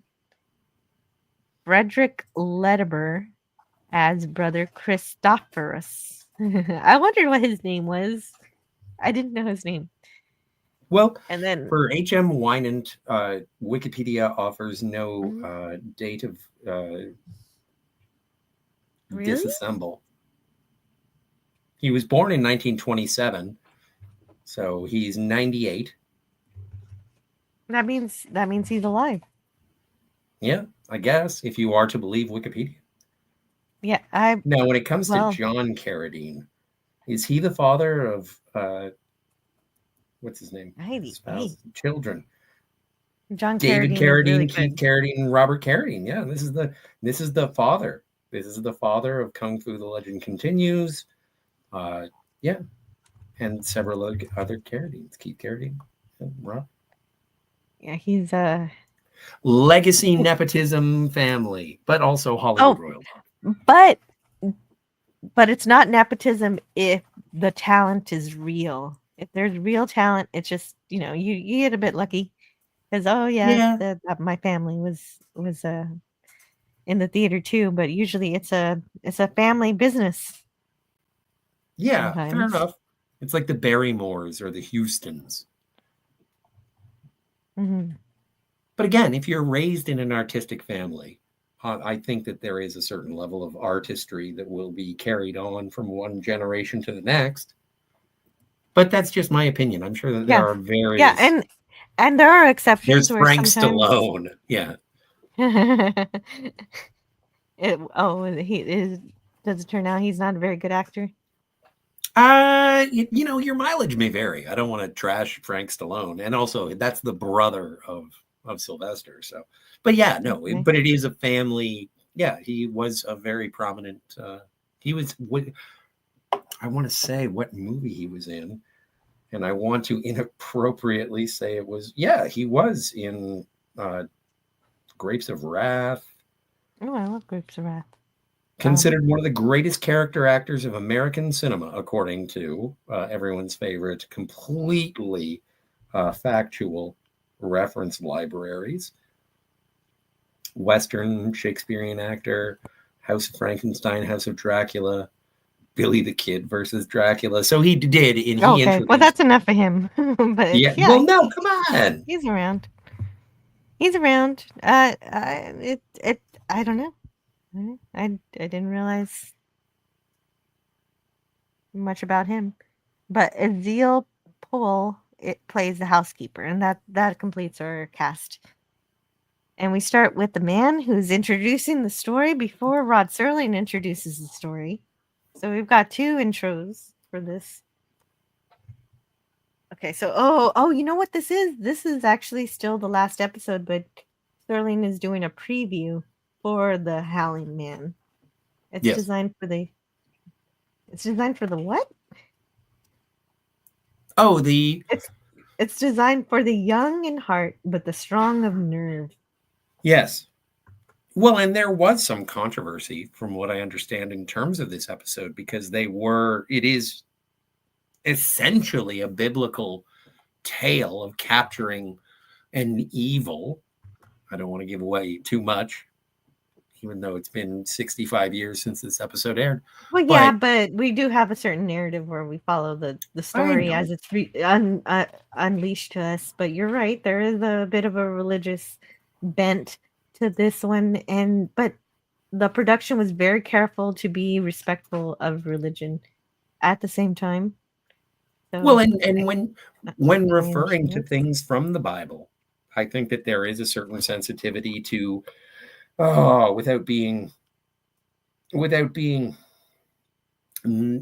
condescending. Like there is a certain naivete, there is a certain adherence to the parable. And I think that they do bracket it quite nicely, but it is for the young at heart who wholeheartedly believe, but also for people of sterner stuff who are allowed for a little bit more sinister fiction to be inferred into those morality tales. I don't think that I think that a lot of this episode, as you will reveal in terms of its production and it is something where it's like, are you sure you're going to say that about that? And we don't want to offend. Yeah, and they are. It is very careful. It is very careful with that. It is and very careful. Basically, what you're saying is this is for people who like horror. But hold on, just a second. My daughter's here. I need a moment. But and I agree that it was a matter of people who like horror, but it's also for people who believe, who people have faith, but your faith in a higher power that provides goodness, in that faith must also exist a counter, a dark mirror, a black mirror. And so, and in 1960, when you're discussing such things, there is a certain sensitivity that you must employ. And I think that they do that well here. So we start with the man who's introducing the story before it even starts. His big face is right in our faces. Oh no, I'm sorry. I guess I was wrong. I still need to talk. No, that's fine. Absolutely. She's being attacked by a lawnmower. I don't even know if lawnmowers existed. I'm sorry. I'm still stuck with Finchley. Beauregard Finchley. I know that's not his first name. I don't care. But yeah. So this, I earlier, was it Gavin who said anybody who doesn't vote for the Howling Man is insane? Yeah. This is probably the heavier of the two episodes. It's got a lot to say. So yeah, I want to start with the narration. I'm sorry to interrupt, but I just want to get to it. Don't apologize. I know your show. It's an incredible story. I, of all people, know this, that you won't believe me. No, not at first. But I'm going to tell you the whole thing. Then you will believe. Because you must. You must believe. It happened many years ago, after the First World War. I was on a walking trip through Central Europe. But one night, I got lost in the storm. And so that's our introduction for the introduction. And we see right away that we're getting lots of angles, lots of different cuts. Your slides are not present. My slides are not present, and now they are. It's really dark. It's raining. All you can see is Eric's. It was a dark and stormy night. It is a dark and stormy night. One dark and stormy night. I see a bad moon arising. Yes, we see the dark castle in a storm, but you can barely see it. You can barely tell that it's a castle, and very, very dark. We cannot see very much. And the man knocks on the door. He's lost, but the man who answers the door says they do not take visitors. The lost man says he is a stranger. He needs help. So he's allowed in despite the objections. And the stranger has to speak to Brother Jerome. And so, you're instantly in like some kind of covenant, or maybe it's a cult. You don't know what's happening. I just know I wouldn't stick around. But Ellington is not feeling very good. He's trying to get in from the storm. He's kind of sick, so he's not really in any state to refuse any sort of help that he could possibly find. He was on a walking trip, but got lost in the storm. And he's looking for shelter and food, but Brother Jerome rejects him and says he has to leave. But Ellington is coughing. He's in need, and he passes out and he collapses. And then we get the opening narration. And that is The Prostate Forum of Mr. David Ellington, scholar, seeker of truth, and regrettably finder of truth. A man who will shortly arise from his exhaustion to confront a problem that has tormented mankind since the beginning of time. A man who knocked on a door seeking sanctuary and found instead the outer edges of the Twilight Zone. And before we get to when he wakes up, I want to see what's going on in the chat. Yeah. Inside will need my top Just 10. another Oh, minute when this you is, get a second. oh, you can take a break anytime you like. I'm good. Okay. Are you going now? Well, Okay, so I'll get back as Gavin. quick as possible. Okay, sounds great. Gavin says inside my top 10 of Twilight Zone episodes. Wow, that's high praise. Howling Man is a great horror themed episode. Yes. John Carradine is an all time great. Yes, I have a particular clip. I played it at the start of the show, but I'll play it again when we get to that point. It's the only clip I got, but as soon as I saw it, I knew I had to have it. Werewolves were put to bed after the American Werewolf in London. You cannot do better than that. Oh yeah, yeah. Nobody made any werewolf movies after American Werewolf in London. No, that's not true. They made lots of werewolf movies. But I see what you're saying. It's nepotism with the Baldwins, says Gavin. John Carradine was in a zillion movies, including the 10 Commandments. Wait a minute.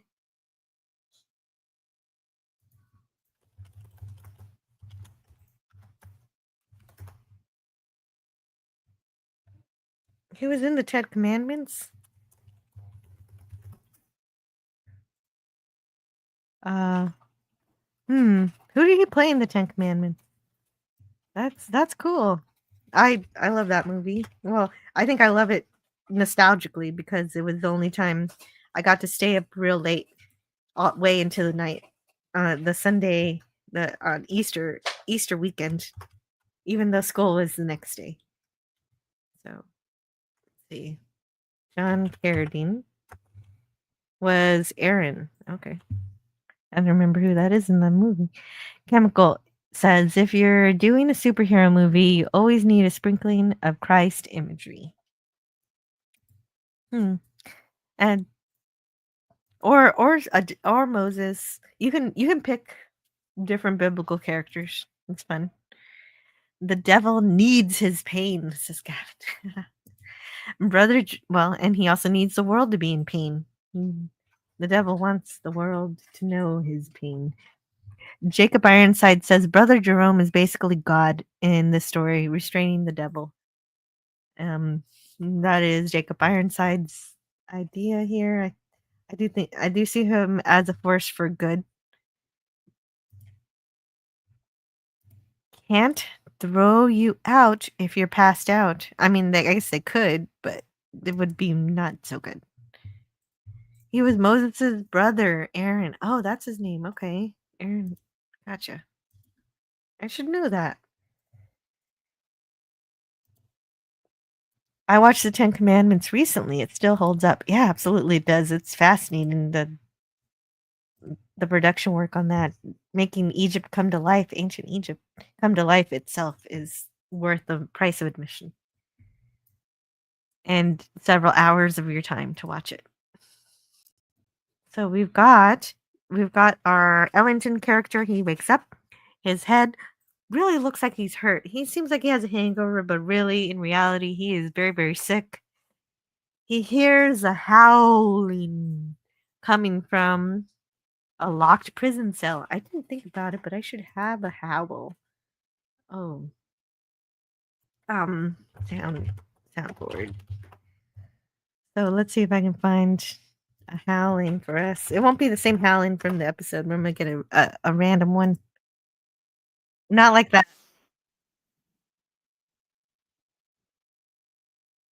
How about this one?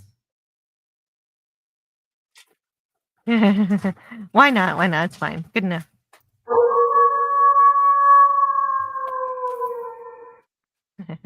Okay, how's that? That's our howling for this episode.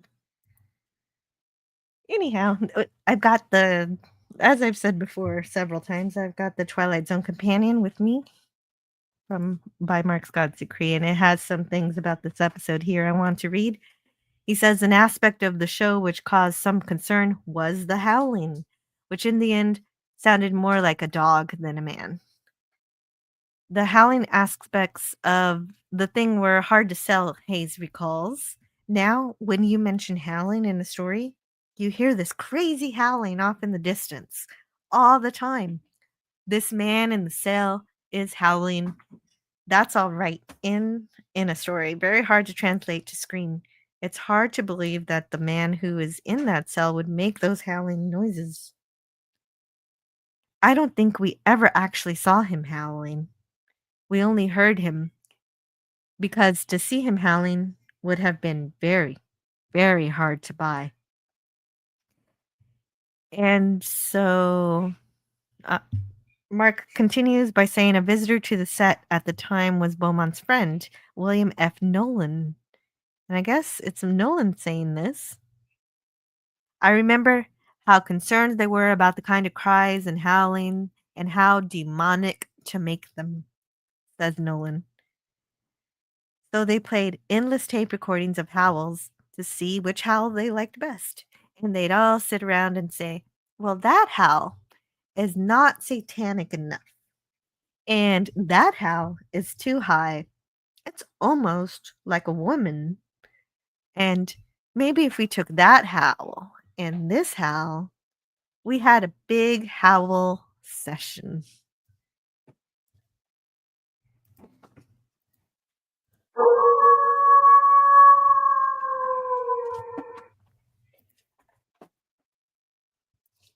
So anyway, this howling occurs throughout this episode. And in this case, Ellington hears this howl and he goes to the cell. He goes to the man in the cell to investigate where this howling is coming from. And he sees a man. The man in the cell looks back at him and he runs up. And the prisoner pleads with Ellington to help him. The man in the cell maintains that the order who imprisoned him are not a religious sect at all, but are instead absolutely insane outcasts who were rejected by society. The prisoner claims he was imprisoned because he kissed a girl that Jerome wanted. So it was a jealousy and revenge that made Jerome lock this man up unrightfully in this prison cell. And so he also, according to the prisoner, Jerome also beat the prisoner with his cane, his staff. And so the prisoner, the man in the cell, wants some help from Ellington. But Ellington doesn't know what to believe. He's unsure what's happening. And so Ellington goes to Jerome. Jerome says, "Hey, you got to go. You can walk now. So please leave. I understand you're hurting. There's a hospital. We'll get you set up with a place that can actually take care of you because we don't have the medical facilities here." But Ellington is thinking about this man who was howling and in a prison cell. But Jerome is pretending that man doesn't even exist. So Jerome is just pretending there's no howling and that it doesn't exist. It's just the wind. There's no howling because this clearly just sounds like the wind.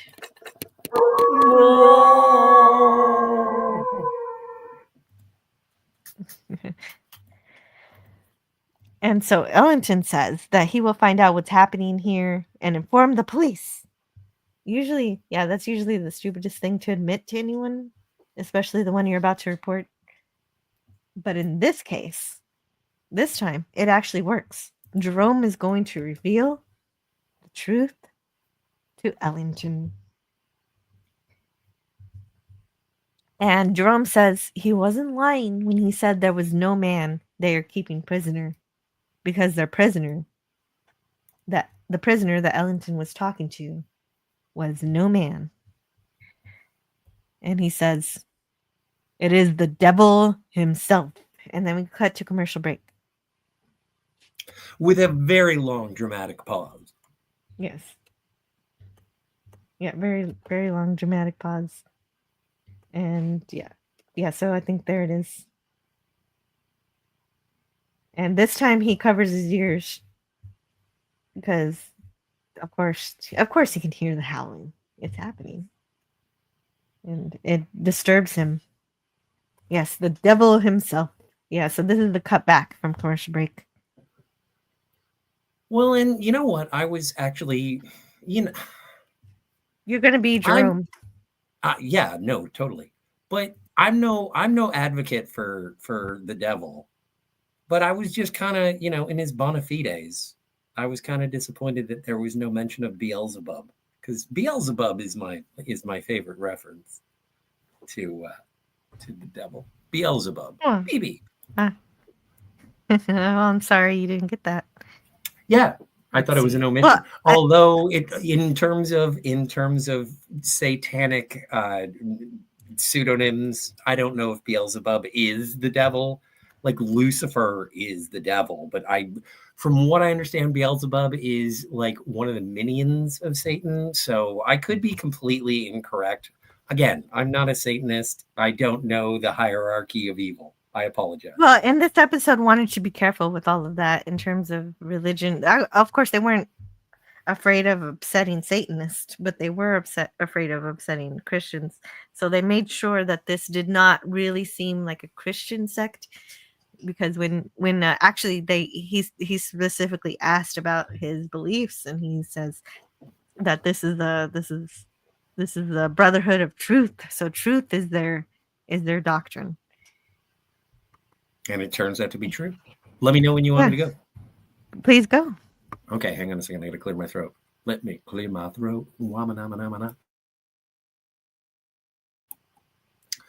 Oh, I coped with your world for 40 years. And rather success. Oh, what? The paragraph before. I like the paragraph before. Oh, okay. Well, I thought it started with Jerome. Oh, here we go. All right. I'm going to try and make this not Dr. Smith, because Jerome is a more virtuous man. You consider us to be primitive because we live here in solitude, away from the so-called real world. We are misfits. Oh, I coped with your world for 40 years, and rather successfully at that. The best schools, a degree in philosophy, a job that took me to the ends of the earth. This beard, this staff, this faith are merely the result of a different point of view. If you could understand that, you could listen to what I have to say with an open mind. 5 years ago, there were no howls in this hermitage. There was simply the bombed-out ruin of an old castle belonging to the family Wolfen. Baron Wolfen gave it to the Brotherhood of Truth as a gesture of charity.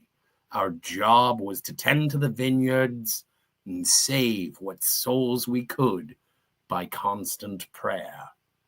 Very, very good. I love that. So after the war, there was a great despair. He continues, except for in Schwarzwald. And they remained faithful and happy, so the devil came to corrupt it. So Jerome and his order stopped him.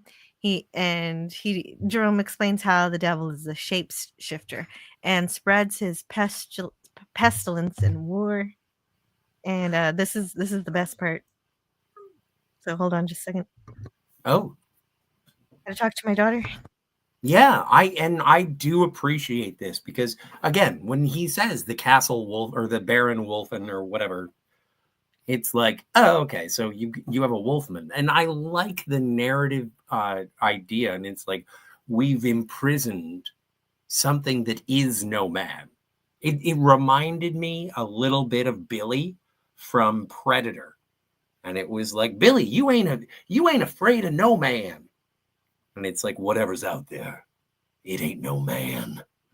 And that's the kind of thing that I was getting from this. And so, no, it is. I think it's haunting.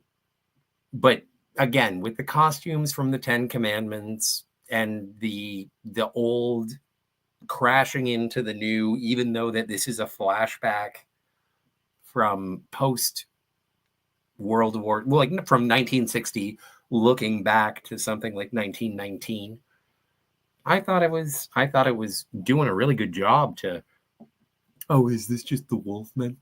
And it's like, no, it's not. It's worse. It's not. It's worse than the Wolfman. It's the devil himself. But if he's the devil, how do you keep him locked up? With the staff of truth, the one barrier he cannot pass. I love that. Well, and that's important in terms of the production. Is the initial, it wasn't supposed to be, Gandalf's walking stick. It was supposed to be a crucifix. It was supposed to be a cross. And they were like, you cannot do that in production. Yes, because they want to respect the Christian faith, and so they didn't want to do that. Although plenty of movies use the cross against vampires. But yeah, movies are different than broadcast television. Yeah, clearly. And so they had to be more careful. So Ellington says that there is still violent crime and thievery, even though the devil's locked up. And we're going to get to his answer to that in a minute, but I do have that same production information you had about it being a cross. And so since they were afraid of backlash, they substituted. But if he's the devil, how do you keep him locked up? With the staff of truth, the one barrier he cannot pass. I really like that. One aspect of, so there was it. But of course, Beaumont didn't really like the fact that they had to change it to this. So here's I can kind of sympathize with that. Douglas. If my allegorical and I don't know why all of my voices right now have a British tint, but it's like okay. if my allegorical references are too harsh for your audience, well, I'm not blaming me. I'm blaming your audience. Which again, it's like, if the truths that I am speaking are too abrasive for your sensitive ears, then perhaps you should stop asking dangerous questions, to quote Jules Winfield from Pulp Fiction. But to Charles Beaumont's credit, even though he doesn't like being rewritten, he still sticks around. He still writes stories for Serling. Oh, sure. And so he accepts being a little censored here. Yeah, that's fine. That's cool. That's true. Douglas Hayes says, I said, Chuck, I'm worried about them having crosses because the minute you do that, you make them some sort of Christian sect. And the minute you do that, you're in danger from all kinds of religious groups who resent the fact that you're using a Christian symbol. So I said, let's find something else. And I substituted the staff or the cross, which he didn't like either. And also, I kind of like it because it's less on the nose. Yeah, I think it's fun. The staff of truth, it kind of reminds me, I think of something completely unrelated, which was a South Park episode about World of Warcraft, which came right after my own World of Warcraft addiction. So it was amazing to see it after that time in my life. And they had something in it called the Sword of Truth, which would, defeat the PvP player who was abusing the server. But anyway, and so I guess he was the devil in that episode. There's a South Park game called The Stick of Truth as well. Yeah, exactly. And that's where that comes from. Well, okay, so Ellington, the Twilight Zone companion says Ellington may be the main character, but the real star of the show is Brother Jerome, played by John Carradine, head of the Order, a man who dresses, sounds, and acts like Moses. Casting Carradine with his basso voice and commanding presence was an inspiration. Says Hayes, that was one case where John Carradine was able to do his stuff full out because it called for it. And this, I said, go, because this guy is weird, wild. Yes, and that's why I had to get at least one clip, because he is weird, he is wild, and he deserved to have at least one clip. Okay, let's see. I need to go back to the chat to see what's happening there. I don't want to miss out on what you guys have to say. All right. Is that where I was? Was that my star? Some things in life are bad. They can really make you mad. Other things just make you swear and curse. Okay, so I read that one. And I read that one too. I watched the 10 Commandments. It still holds up. Agreed. Yes. I've I read never that one seen also. it. What the? I'm so daunted by the runtime. I know. I will watch it. I haven't seen. Yeah, it was a tradition for me to watch it and fall asleep to it on Easter, because my parents would let me stay up to watch it. It's the only time I got to stay up past bedtime on a school night. Yeah, those biblical epics with Chuck Heston. It is something that I know that I have to see, but like I tried to watch Ben-Hur, I tried to watch the 10 Commandments, hell, even pardon the blasphemy, but even like The Sound of Music, it's like, does it have to be 3 and a bit hours? And so yeah, it's a matter of my degraded attention span. It has nothing to do with the quality of the film. Yeah. I had to watch The Sound of Music in music class when I was in elementary school, and we watched it over several days. PG says Beelzebub is Lord of the Flies, literally. Huh. See, and that's, again, because names for the devil get thrown around, it's like, but there's a hierarchy, not only of choirs of angels, but also of the demons who tend to hell. So Yeah. And I'm not laughing at what you're saying. I just saw Greek letters comment, but I'm going to get to it in a second. First, he says, Lucifer is actually morning star in Latin. And it's like saying morning star twice. And PG says Lucifer is light bearer.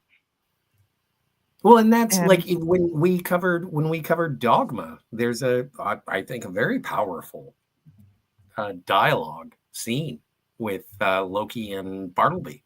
And it's like, don't you do it. You sound like the morning star. You sound like Lucifer.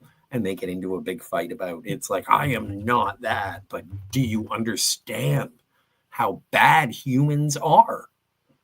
And I always, 90% of what I understand about the Bible comes from the movie Dogma. And I'm happy in my ignorance, but it still provides me faith. Oh, and also Greek letters says, look at Gandalf in color. Well, actually in black and white, pardon me, monochromatic.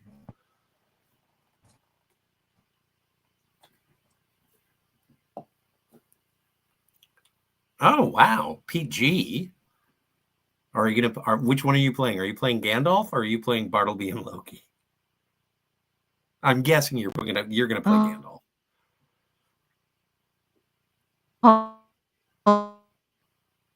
Hold on just I will. a second. And I got A little bit of roboting. I don't know if it's my fault.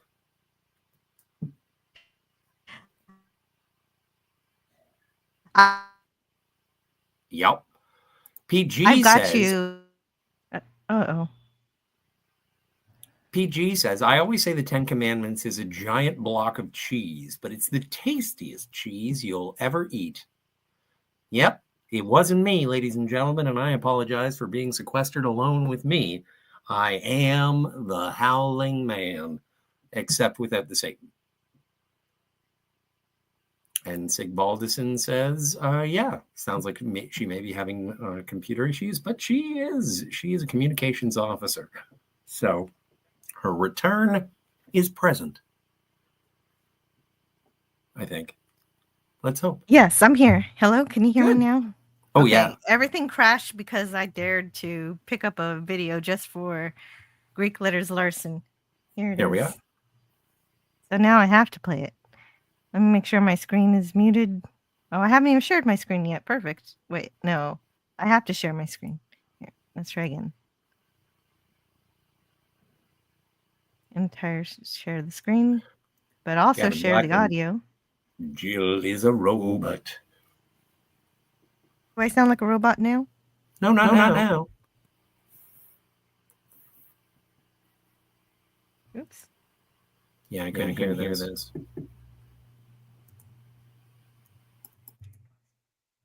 I don't know why I didn't think of this.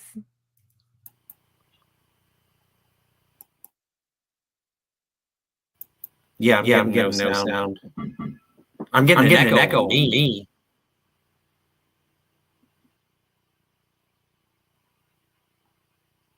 You shall not pass. Nope, can't hear it. Which is fine. Don't worry, everybody. Spoilers for Lord of... You shall not pass! And that's a true story. Yeah, there you go. There we are. Jill, I didn't send you any vids. No, I know you didn't send it, but you inspired me to go get it. And now, yeah. We're all good now. We don't have to worry. I think There was no echo there, right? Nope. Okay. Yeah, that's what happens when I try to get a video in the middle of the show, but I had to. That made me so happy.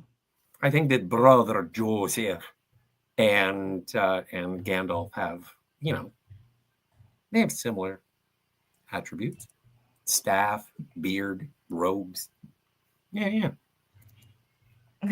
I see it too. Gandalf has a better hat.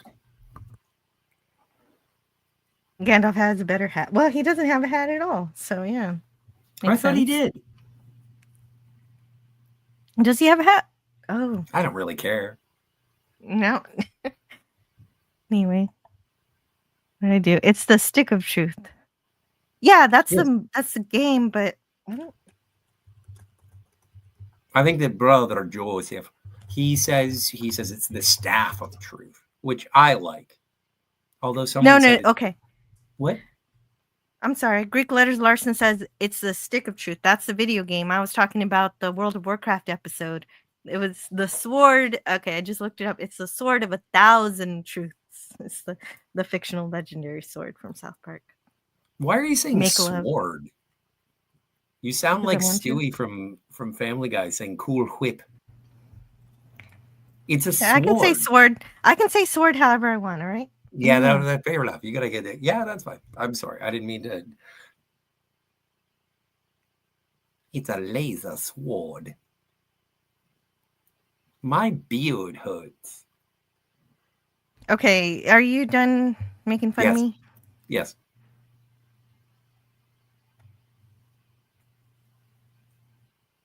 Okay. The lasso of truth is better, says Gavin. True story. Yeah, that's a good one.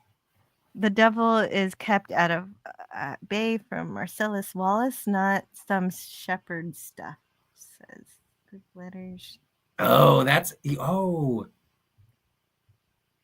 no, but I thought Marcellus Wallace was the devil. I don't know. We'll talk about it next week on our new podcast, talking about every Pulp Fiction.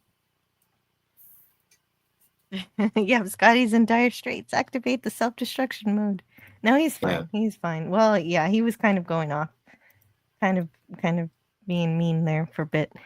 Tiger Stripe says the Howling Man is my favorite episode of the Twilight Zone. Wow, this is your Nice. favorite episode? No way.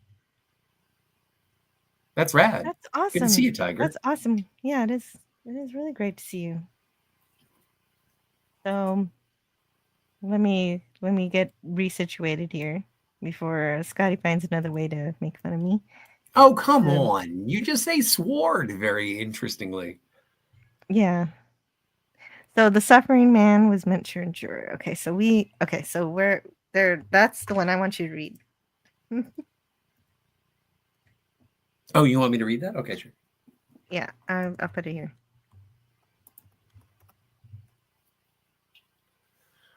Well, and I really like this idea. I like this man's imperfections are not to be blamed wholly on the devil.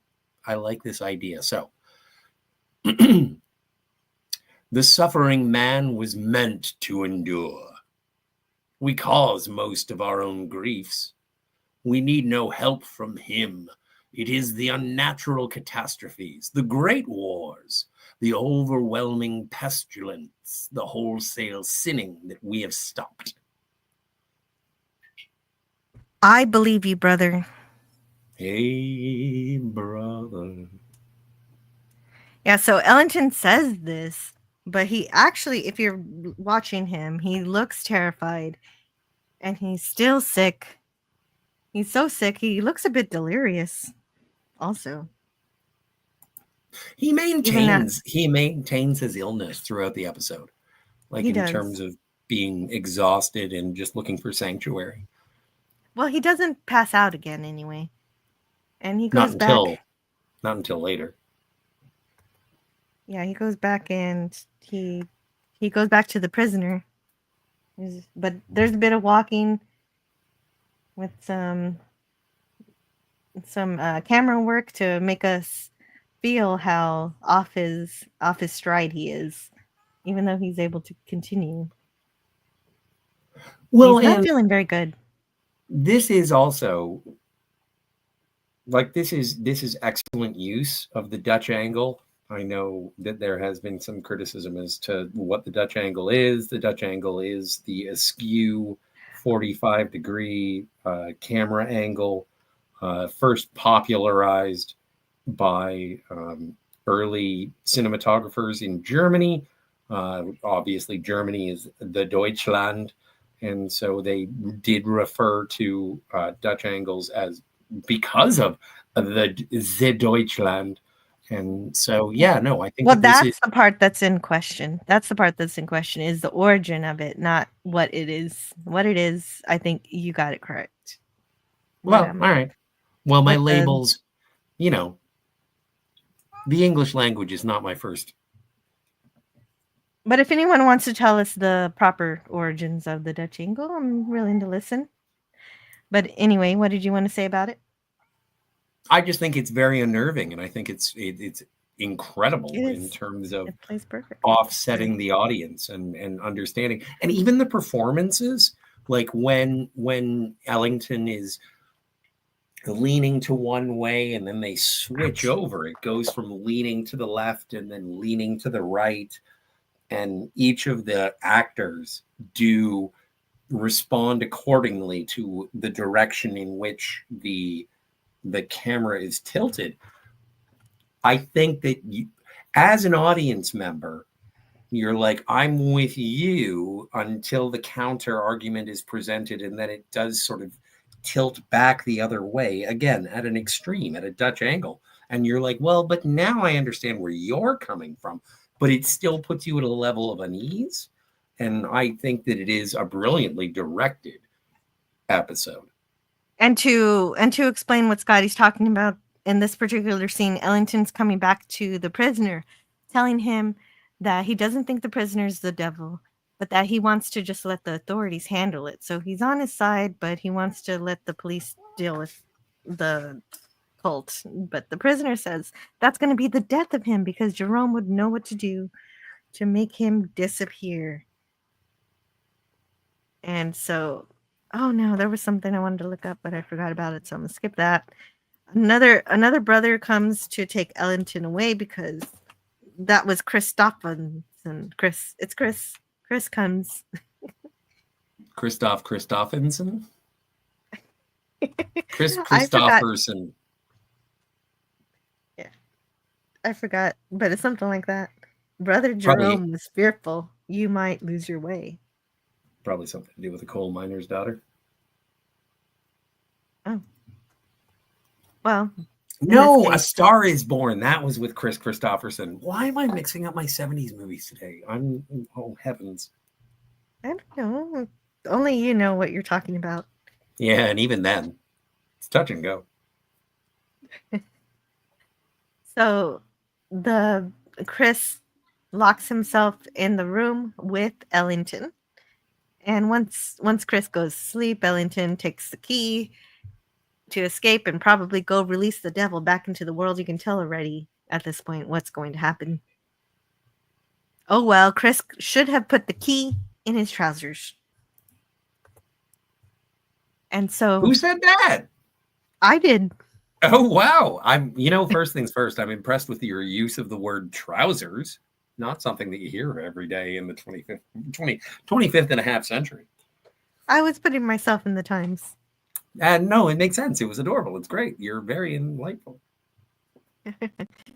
So Ellington's still sick, and he's seriously letting the devil go. And so maybe now people can stop blaming women for eating an apple. Now it's all on Ellington. And the guards realize, Chris realizes his key is missing, but it's too late. The devil has already been released. He uses his power to force Ellington to the ground. So that's what we're going here. So that's the moment you realize, yep, this is the devil after all. And the devil gets cleaned up very quickly. Just like Jerome said before, set up and payoff, the devil is a shapeshifter. So he's able to change his clothes and get a haircut. And a real job. Well, and get a haircut and get a real job. Just like your older brother, Beelzebub. All right, and his horns grow and everything. Well, and Tiger Stripes in the chat says this transition is magical. I think that this is one of the best walking behind pillars and seeing the transition between everything. Like, I agree with you wholeheartedly.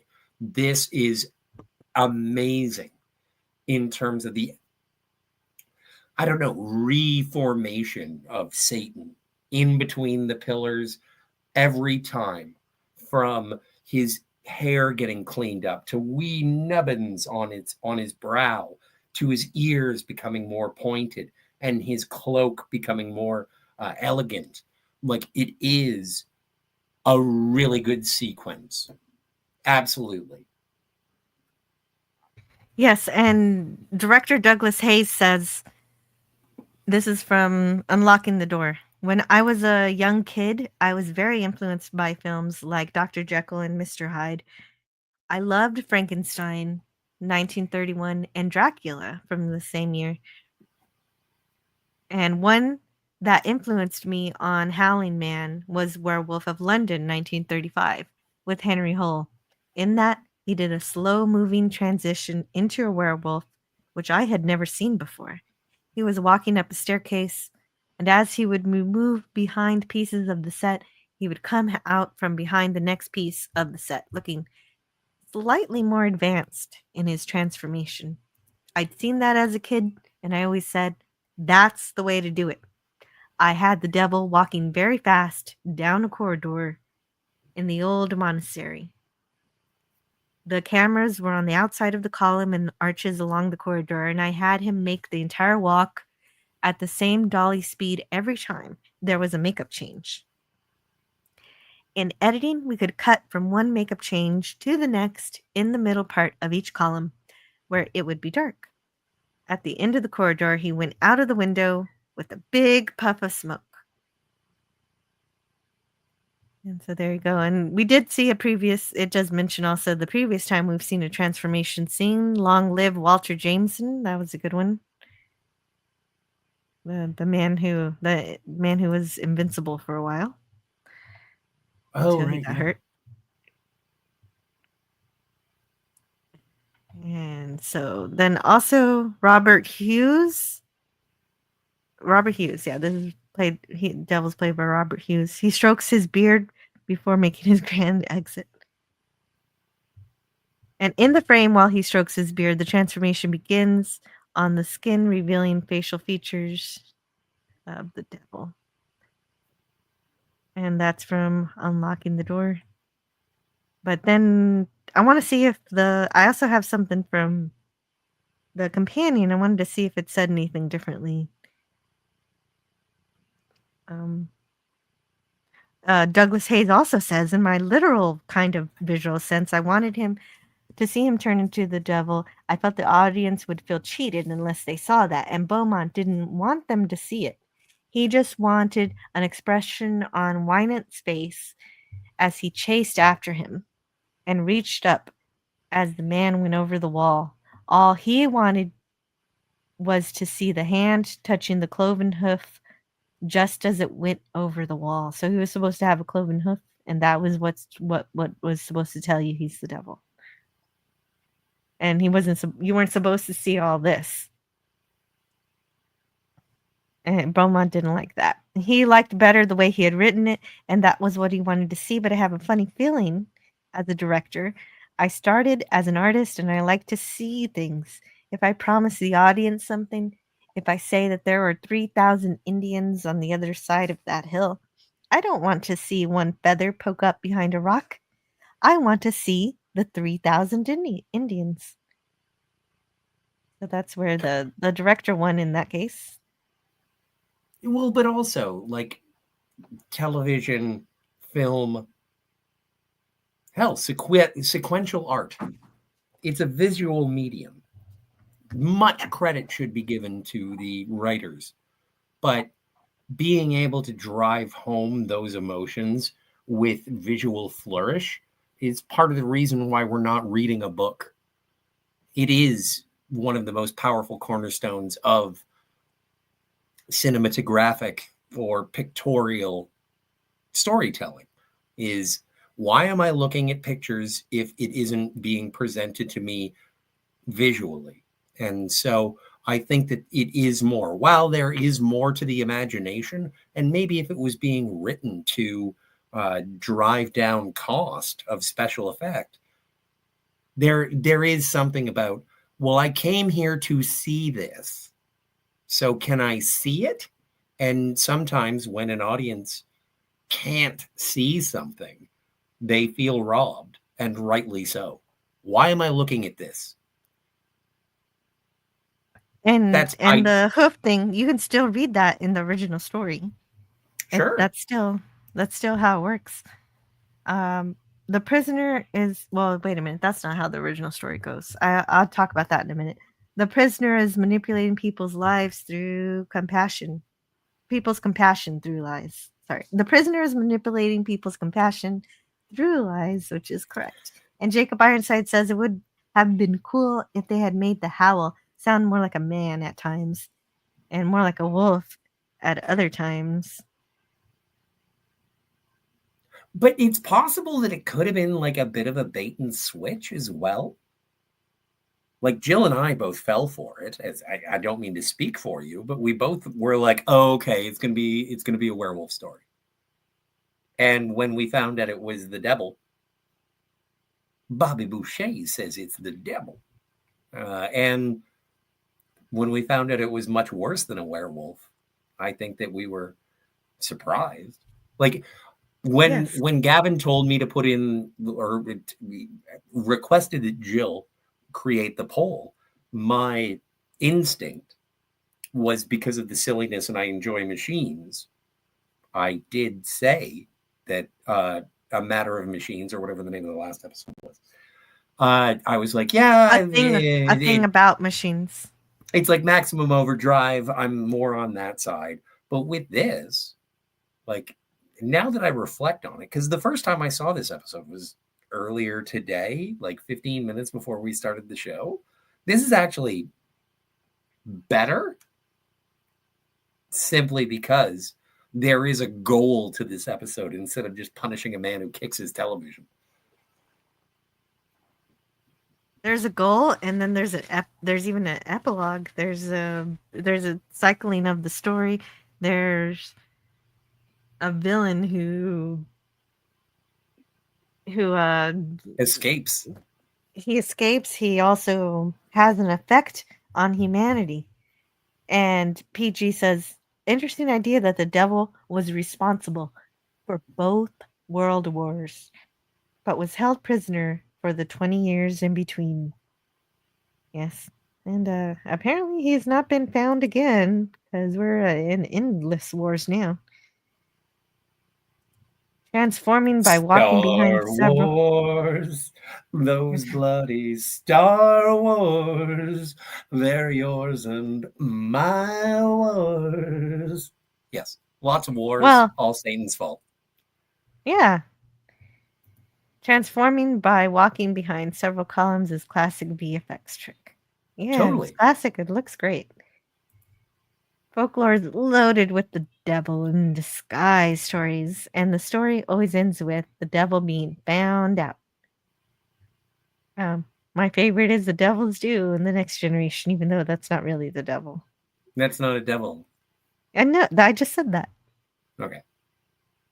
But I still love it. Greek Lars Larson says in... What? I was going to say something about the magics of Megas 2. Oh, that's not really the devil either. Like, That's what the true. hell is that? What does God need with a starship? Also not the devil. It's just that falls under, we didn't really know what science meant at the time in terms of what it would be like in the center of the galaxy. So let's just make it magic. Yeah. Greek Lars Larson says angelic depictions are wrong. They're nothing like winged people. That's what you should check out. Really? City of Angels, starring Meg Ryan and Nicolas Cage. This is also kind of melancholy angel story. Oh yeah, and also Goo Goo Dolls. Pete G says this is also kind of a paradox box story. You're told, don't open that. Pandora's box. Don't open that, but people can't resist ruining things. Hold on. Yes? You're not even Not yet. Not yet. Play your game. I'm sorry.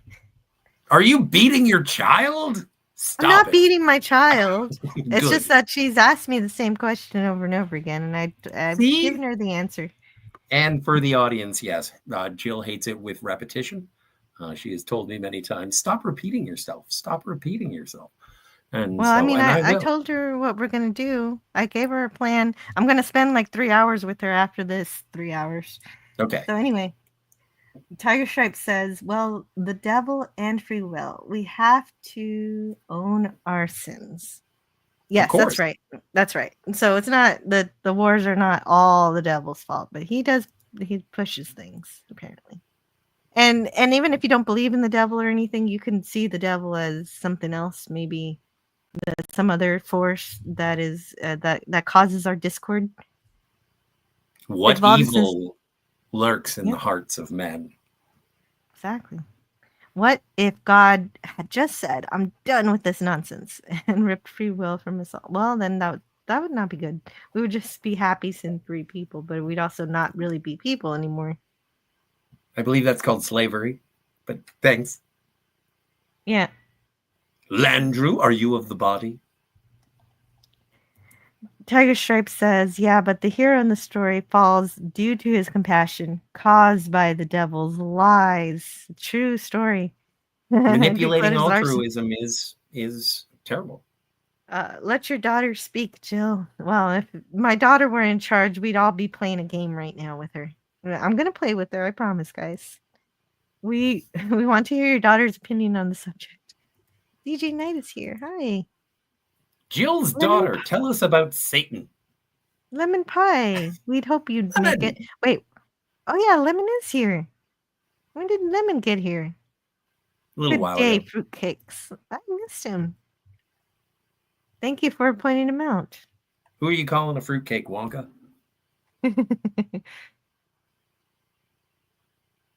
Okay, then we have we're all the devil. We can't feel God's love, and that's a good interpretation. Also, I'm by that one. No, I disagree with that, Chemical. It's not. No, I don't think that we are all the devil. The first part of your statement I disagree with. The second part I do agree with, and it is that aspiration to feeling God's love. It is what makes people aspirational towards the kingdom of heaven, but it is the absence of God. It's not that we can't, it's just that we have to work for it. Like, we have original sin, apparently, according to things. And so it's not that we can't feel God's love, it's just that we must be in pursuit of it. That's what I understand. Not me. I drink PBR, so I always feel God's love. It reminds me of an Office quote when Pam had too much to drink at Michael's award ceremony. I feel God in this Chili's tonight. Well, and it's like Guinan in Star Trek Generations. It's like being wrapped in a blanket of joy. Like, I think there he that goes in the puff of smoke. Yeah, there he is. Poof, away. I'm sorry, I interrupted your Nah, I'm fine. I think I expounded on that for enough. It was beautiful. I felt like I was It was okay. listening It was like to a a 4 out sermon. of 10. It was like 4 out of 10. I was waiting for, no, I like it. A point? We're all welcome in the kingdom of heaven or the Nexus. Either one. Yeah. Although, yeah, well, I did the whole confirmation and the whole thing, and you actually do have to say you denounce Satan. I was a little shocked by that. I didn't realize that was going to happen, but I was like, okay, yeah, clearly I don't like the devil. Not a good guy, and I don't have a problem saying this. I didn't believe you. Yeah. Now he's feeling guilty, so Ellington feels guilty and spent the rest of his life tracking down the devil he released. And so, well, and one of the things that I really appreciated is that Brother Joseph didn't punish him. He was like, do you understand what you've done? I know you were trying to be good, but you weren't. I tried to warn you, but you did what you did. And again, an acknowledgement of man's free will. Mm-hmm. Right. Yeah, I was expecting something, but there was no retribution or anything. And so eventually, though, Ellington achieves his goal. Well, yes, eventually, but not from Jerome, is what I meant. Yeah. And he's explaining to this lady, you've got to understand, don't open this door. And that doesn't look like the staff of truth. So I don't know. I don't know if Jerome gave him the staff of truth or what's going on here, how he's actually holding the devil. Because this episode established that's the only way to do it. But that doesn't really matter now because just like earlier in this episode, this lady is going to release him. And once again, the sins of the world will be because of the action of a woman. So my thing about the apple earlier doesn't matter anymore. So she's been seduced by the wails of an incarcerated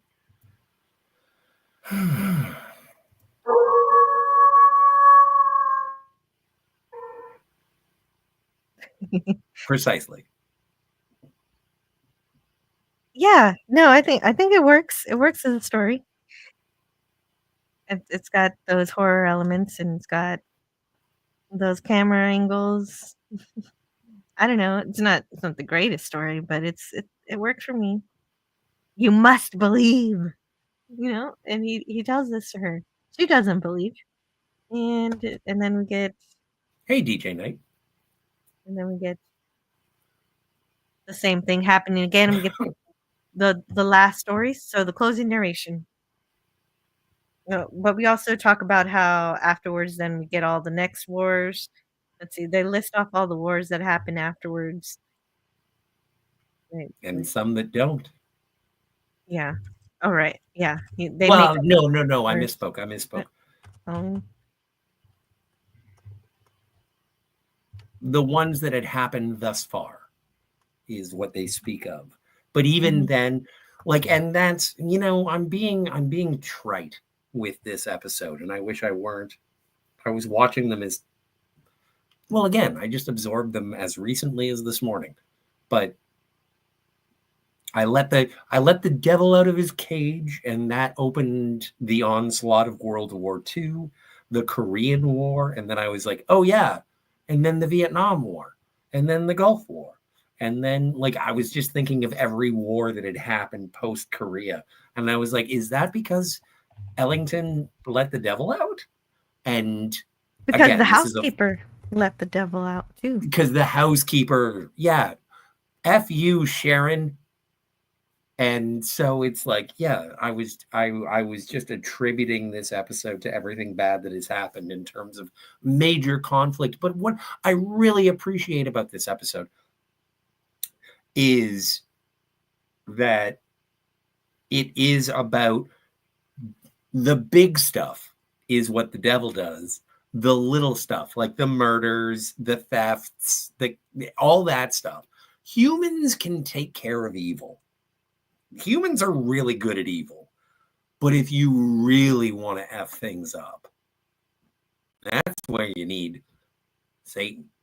And that's what I like. The major implications of human history can be attributed to an all-powerful evil. And I enjoy that idea because humans are responsible for their own free will, which God protects, but also wants us to overcome, which is why we seek his love or her love, if you're an Alanis Morissette fan. And then when it comes to like the biggest of the human crimes, that's when Lucifer shows up and says, hey, need a hand with that? That kind of reminds me of Greek mythology. But before I'm just not gonna say too much on that. I want you to read the closing narration. Oh, sure.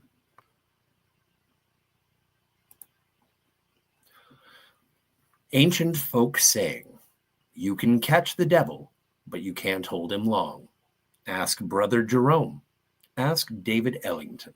They know, and they'll go on knowing to the end of their days and beyond in the Twilight Zone. And these particular episodes also include the preview for next week's story. So we get the preview for next week where Rod Serling says, next week you'll see these bandages unwrapped and you'll get a good close look at the face beneath them. It's an excursion into the odd and the very, very different. Our play is called The Eye of the Beholder, and it comes recommended. I hope we'll see you next week on the Twilight Zone. And I'm very, very excited about next week's episode. But before we continue, there's another. You've never seen it? Oh, okay. So another one that we're going to talk about next week, the other preview is you've probably run across these penny machines that tell your fortune. You put a penny in and out comes a card. Only this particular machine, which you'll see next week, is a little bit unique in that the fortunes that it tells happens to come true. A most intriguing tale called The Nick of Time by Richard Matheson. Effing Shatner! And you're invited to partake of it. Thank you and good night. And so Nick of Time is Shatner. Yay! Exciting. So that's the house. So we watched a thing about machines and the Howling Man. And so I'm going to stop sharing the screen here. And we're going to look at the poll to see. I haven't even looked at the poll to see what's going on. It is neck and neck. What? Crazy talk. It is. I have to Actually, go wash my hands. I'll be back. in a oh, second. I like I like this. It has like a commercial for it has a commercial for these ladies. They have a show. Be sure to see the Colgate Palmolive Company's new comedy show, My Sister Eileen. Like, I don't know what this has. This doesn't have anything at all to do with the Twilight Zone, but it was. I thought it was funny that they just tacked that on at the end, and that television shows were basically vehicles for one particular advertising company. Very fun. Yeah. So let's see. I'm going to share right now the poll. See what you guys think about these episodes. And it looks like A Thing About Machines is winning at 52% versus 48.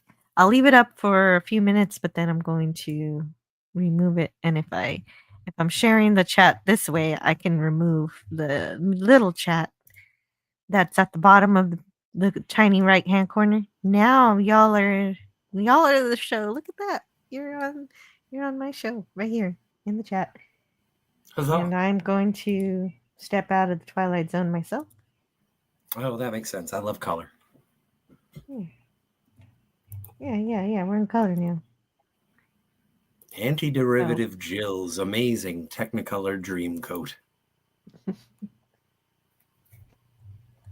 I've never seen Joseph in the amazing Technicolor dream coat, so I don't know what the implications are. I just enjoy it. I was reading the Bible, and that's where I stopped. Like, if I ever need to pick up reading the Bible again, that's where I need to start. We should review. We should go see the stage play and find out what that's all about. Oh my gosh. Maybe. Who knows? Well, he has some brothers. They're not so nice. Okay, you lost me. Okay, so I'm glad that that's your favorite episode. Oh man, it would have been nice to talk to you about it. Sleeping on Devil Watch, that's a paddling. That's a paddling. It's either this episode or the Obsolete Man. Oh, the Obsolete Man. Yeah, we're not there yet. Interesting idea that the devil was responsible. Oh yeah, I read that one. Okay, so let's see where we are. And he passes behind the pillars. And Lemon is here. And more. Okay. DJ Knight is here. Hello. What? No. You're mixing up God with churches, Greek letters, Larson. That's not right. Tiger Stripe says, I doubt that. The tree of knowledge of good and evil, keyword knowledge. Oh. Knowledge. Okay. I was reading that out of order. Sigvaldison says, could still be intelligent, but we would be without temptation. Says Sigvald. Oh, if we lost our free will. But Tiger Stripes doesn't agree. She says it's the tree of knowledge, keyword knowledge. Yeah. Oh, goodness. I agree with Tiger Stripes on this one. Sorry about that. What does God need with a banking account? Oh, yeah. Nope, he doesn't. He doesn't need a banking account. And I think I'm misspelling knowledge, which is ridiculous. Hold on just a moment. Well, and the thing is that the root word of knowledge is know. And the problem with me is that Scotty doesn't know. So, when you guys get into all this jazz, I don't believe, but I have a good idea. And I hope it ends up being true. And so when it comes to this sort of conversation, planting a flag or asserting any sort of definitive assertions, Patty, what are you talking about? What I'm just saying is that this is it's a heady issue. I enjoy the idea. It is. Well, yeah, we do want to be careful. Obviously, we don't want to. Of course, that's why I'm dancing around the maypole. Yes, but the problem with dancing around the maypole is that I don't know what you're talking about. That's right. Travel stuff. Don't make any points, stuff. And then you won't offend anybody. Well, I don't know. If you want to say something, you can say something, and so Hail maybe then we can Satan! have a conversation. No, Is that, that's not is what I that meant. what you? That's not what I meant. No, that's I know that's not what you meant. That doesn't make any sense. I released the staff of truth, and now I have been corrupted by the man with the special effect. Did Jill have a werewolf in here? Yeah, I have a werewolf anytime I want. Well, I found this website that has soundboards, and I still have not played with it as much as I want to. So there's I could do this anytime I like. It's the Howling Man. Oh no, everything's frozen again. Oh no! Oh no! Okay, as long as you can hear me, then. Yeah, Okay, totes. it came back. I need to do a reinstall of this machine. It's slow. Okay, you should get a There's, Chromebook. there's always someone who lets him out. Who? Who let the devil out? Who? Chemical. I am staunchly agnostic, and yes, that's fine too. Yeah, me too. But did anyone else find the last pope dying on the day after Easter eerie? That is, yeah. No. Right. Coincidental. Coincidental, definitely. I'm At sure least he he would got have to have. loved to live until Tuesday. Yeah, I think he was able to give a last Easter message, so I think that was good at least. Unfortunately, Sure. he passed. I wonder if they People let him near. watch the last Mission Impossible movie first. I don't know. I don't know if he was a Mission Impossible fan. I don't know. I don't know what movies the Pope liked to watch. Yeah, but is there a sequel that he never got to see? Probably. Probably. I don't know if they have cable in the Vatican. I don't know. Yes, I think they do. You sure? Yeah, pretty sure. They got cable. Okay. They got the internet. I guess they do have one of the largest economies in the world. So they can afford the internet. People near death often can will themselves to live to reach important days or holidays. Do you think they had to go and clear the Pope's browser history? Yes. No. I don't know. What if he was looking up like how to convert to Judaism or whatever? And you know what, PG? I wonder if that's why Thomas Jefferson and John Adams both died on July the 4th. It was just like, I just got to make it to the birth of my country, the birthday, and I can go. And they did. They both wrote each other final letters too. I don't know if they got them. They were friends. They were pen pals when they couldn't be close. Tiger Stripes says, synchronicities like that always give me pause. The bullet missing Trump, James Brown dying on Christmas Day. But the Pope? They should never have put him out and the Pope mobile on Easter. Yeah, he was, yeah. But maybe he insisted. I wonder. Yeah. Anyway. Oh, that's a good question. Could the machines have defeated the devil? I like that idea. What about the ghost in the machine? I don't know if it's a good ghost or a bad ghost. Are you a good witch or a bad witch? That's what they talk about a lot, the ghost in the machine. Tell me about your spiritual sky master. And then we'll talk about going in the glass Jetson mobile across Rome. Clearly, I have much to study. Yes, me too.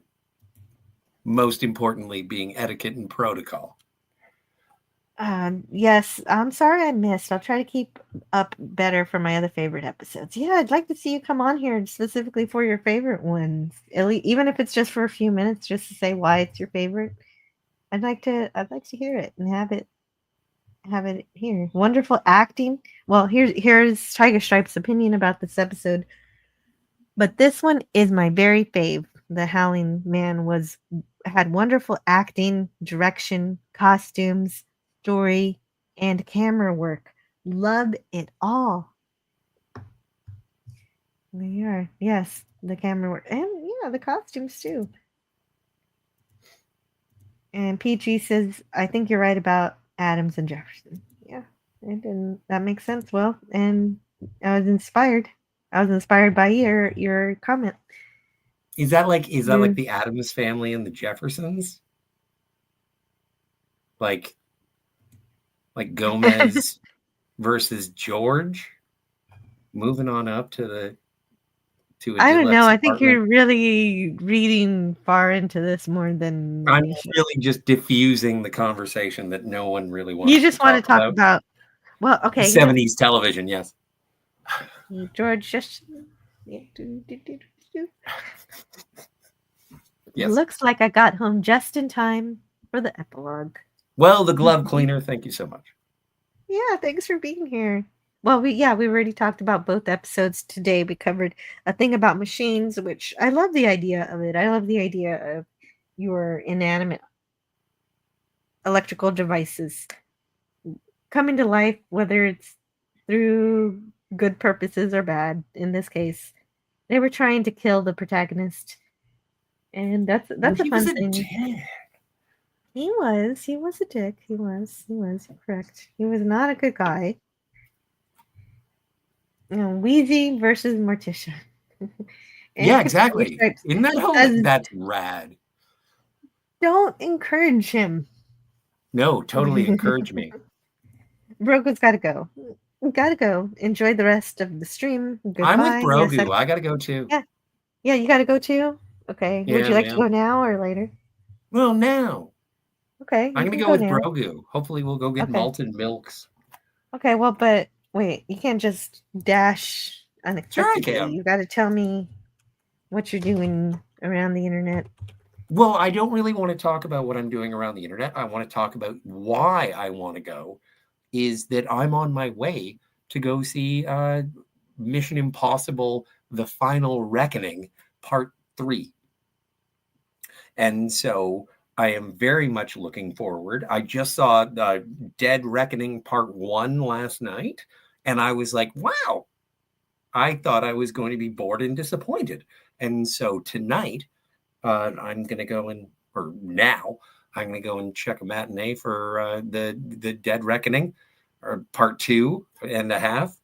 And so I'm looking forward to seeing the new Mission Impossible. Looking forward to hanging out with Cinema Gulp and the Phantasmagorium, where we will be continuing our Mission Impossible review story. And then in an incredible thing, I don't want to pull the rug out from under you on this, Jill, but we're going to be doing a Norm Peterson George Wendt memorial on Friday, right?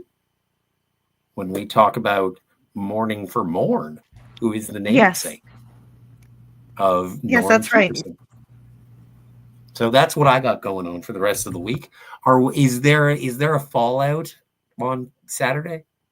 This Saturday, not this Saturday. I always found that it's we're going to have the Fallout second Saturday of the month. Maybe we can do it this Saturday. It depends. I don't know. It's up to you. We might have an extra one, but we definitely have one on the 14th. If we have one this Saturday, it'll be out of the blue. I'll try to figure it out before Saturday if I want to. And as it relates to the Howling Man in terms of the prevalence of Lucifer, next week I am going to be doing everything in my power to go and see the re-release of Dogma in theaters. That is a movie church that I would like to attend. So I hope you find a showing nearby you. It's not that far. Good news. So that's what I'm looking forward to. But yes, now I must go catch my bus, and hopefully my shoes will fit. Stay safe and sober. I refuse. I'll see you in the future. Okay. See you later. Bye. Bye. So there he goes again. And Tiger Stripes is still here with us. The most recent season of X-Files had an incredible episode about artificial intelligence coming at you through your personal devices.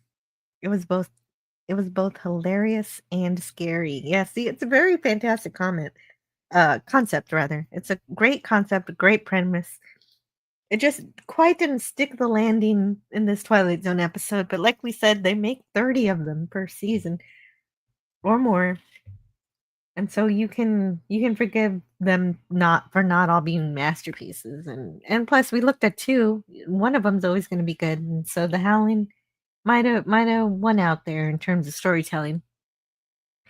But I can see why Scotty on the offhand chose the machine one first, because that's the one we want to be better. You want the one with the science fiction concept to have more weight, but it didn't really turn out that way when you were completely objective about it. And so we get the comedy ending stylings of Greek letters Larson, who says, "Okay, show's over, folks. Tune in next week for a young Obi-Wan Kenobi stalking with the eye of the beholder, listening to Metallica, playing ancient PC RPG games." Wait a minute. Eye of the beholder. Give me just a second here. That can't be right. Let me see.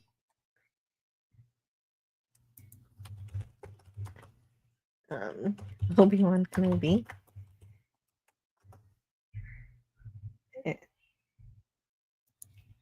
Let's see. I don't remember. No.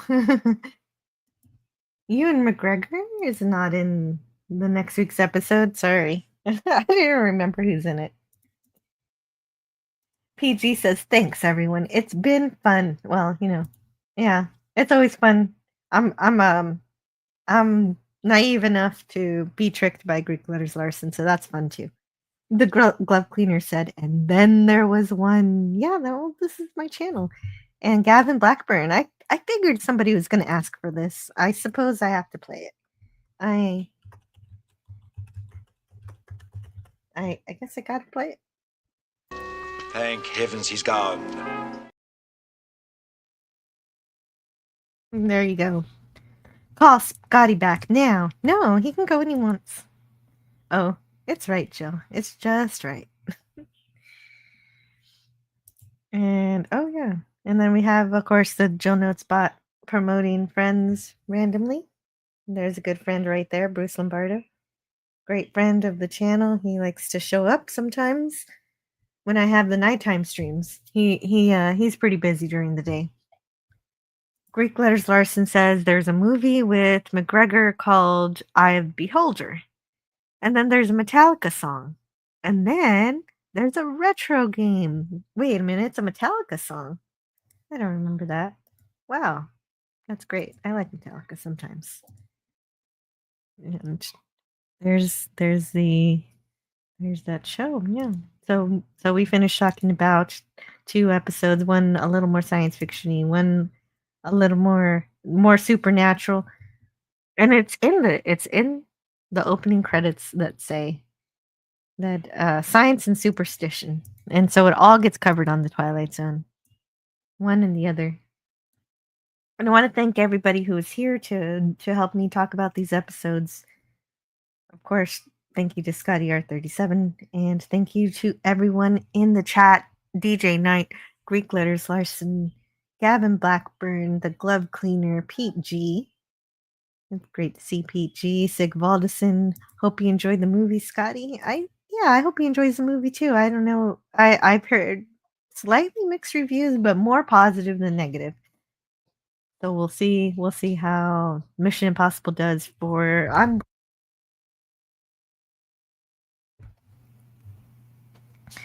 And let's see who else was here today. Who else talked to us about the Twilight Zone? Very helpful too. And I love the beginning of the show where everybody was talking about how much they love their CRT televisions, or maybe not necessarily how much they love them, but they definitely have fond memories of either fixing them or having to deal with them. and how they've changed over the years. That was a fun little mini electronics history lesson. And of course, thank you so much to Old Man Bird, not just for being here, but for supporting the channel. Really, really helps encourage me to do all I do to prepare these shows, to watch the episodes and type what I think about them and share them. And I think we did a good job on both. We did justice to both of these episodes today. Chemical was also here. Chemical's really cool. I'm so glad he's joined our conversations here on Tuesdays about the Twilight Zone. Of course, remember next week is the Eye of the Beholder. I've said that already, but it's kind of one of my favorites. And thank you also to Lemon Pie, Entropy, Manor, and oh, I didn't read this one from Tiger Stripes. Carradine is so wrapped in splendid false hair and a beard, he's almost unrecognizable, except for his great voice. And so, of course, I've got to play the only clip I got for this Twilight Zone today. But if he's the devil, how do you keep him locked up? With the staff of truth, the one barrier he cannot pass. The staff of truth. That makes me happy. And yes, I had issues with my computer because I decided I had to get a clip, and then I forgot that I couldn't have avoided being thrown out of StreamYard because it was during the grabbing of the clip that everything froze. But I could have avoided the whole problem with the echo and presenting the clip if I would have just used StreamYard's method of playing a video, and I'll use it now. Shall not pass! There it is, see? And oh, that's still there then. And oh, see, I'm not practiced using this, so I don't know how to remove from stage.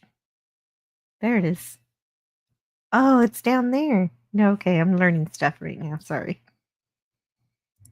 I've got to use that more and more often because I've got so many videos. Eventually, I'm not going to have enough space for all my videos, so I'm going to have to start storing them on my computer and playing them from there. Because I don't like being limited.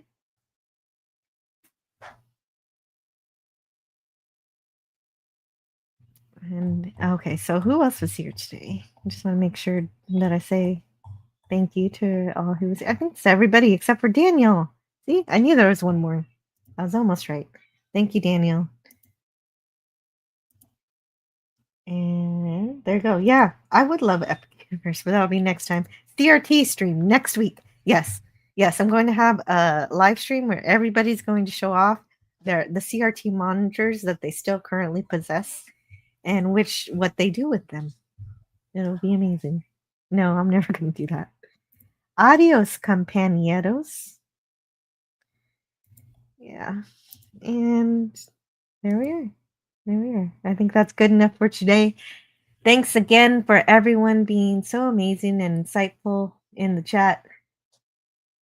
I appreciate all of you, and I hope to see you again next Tuesday in the Twilight Zone.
is learnable.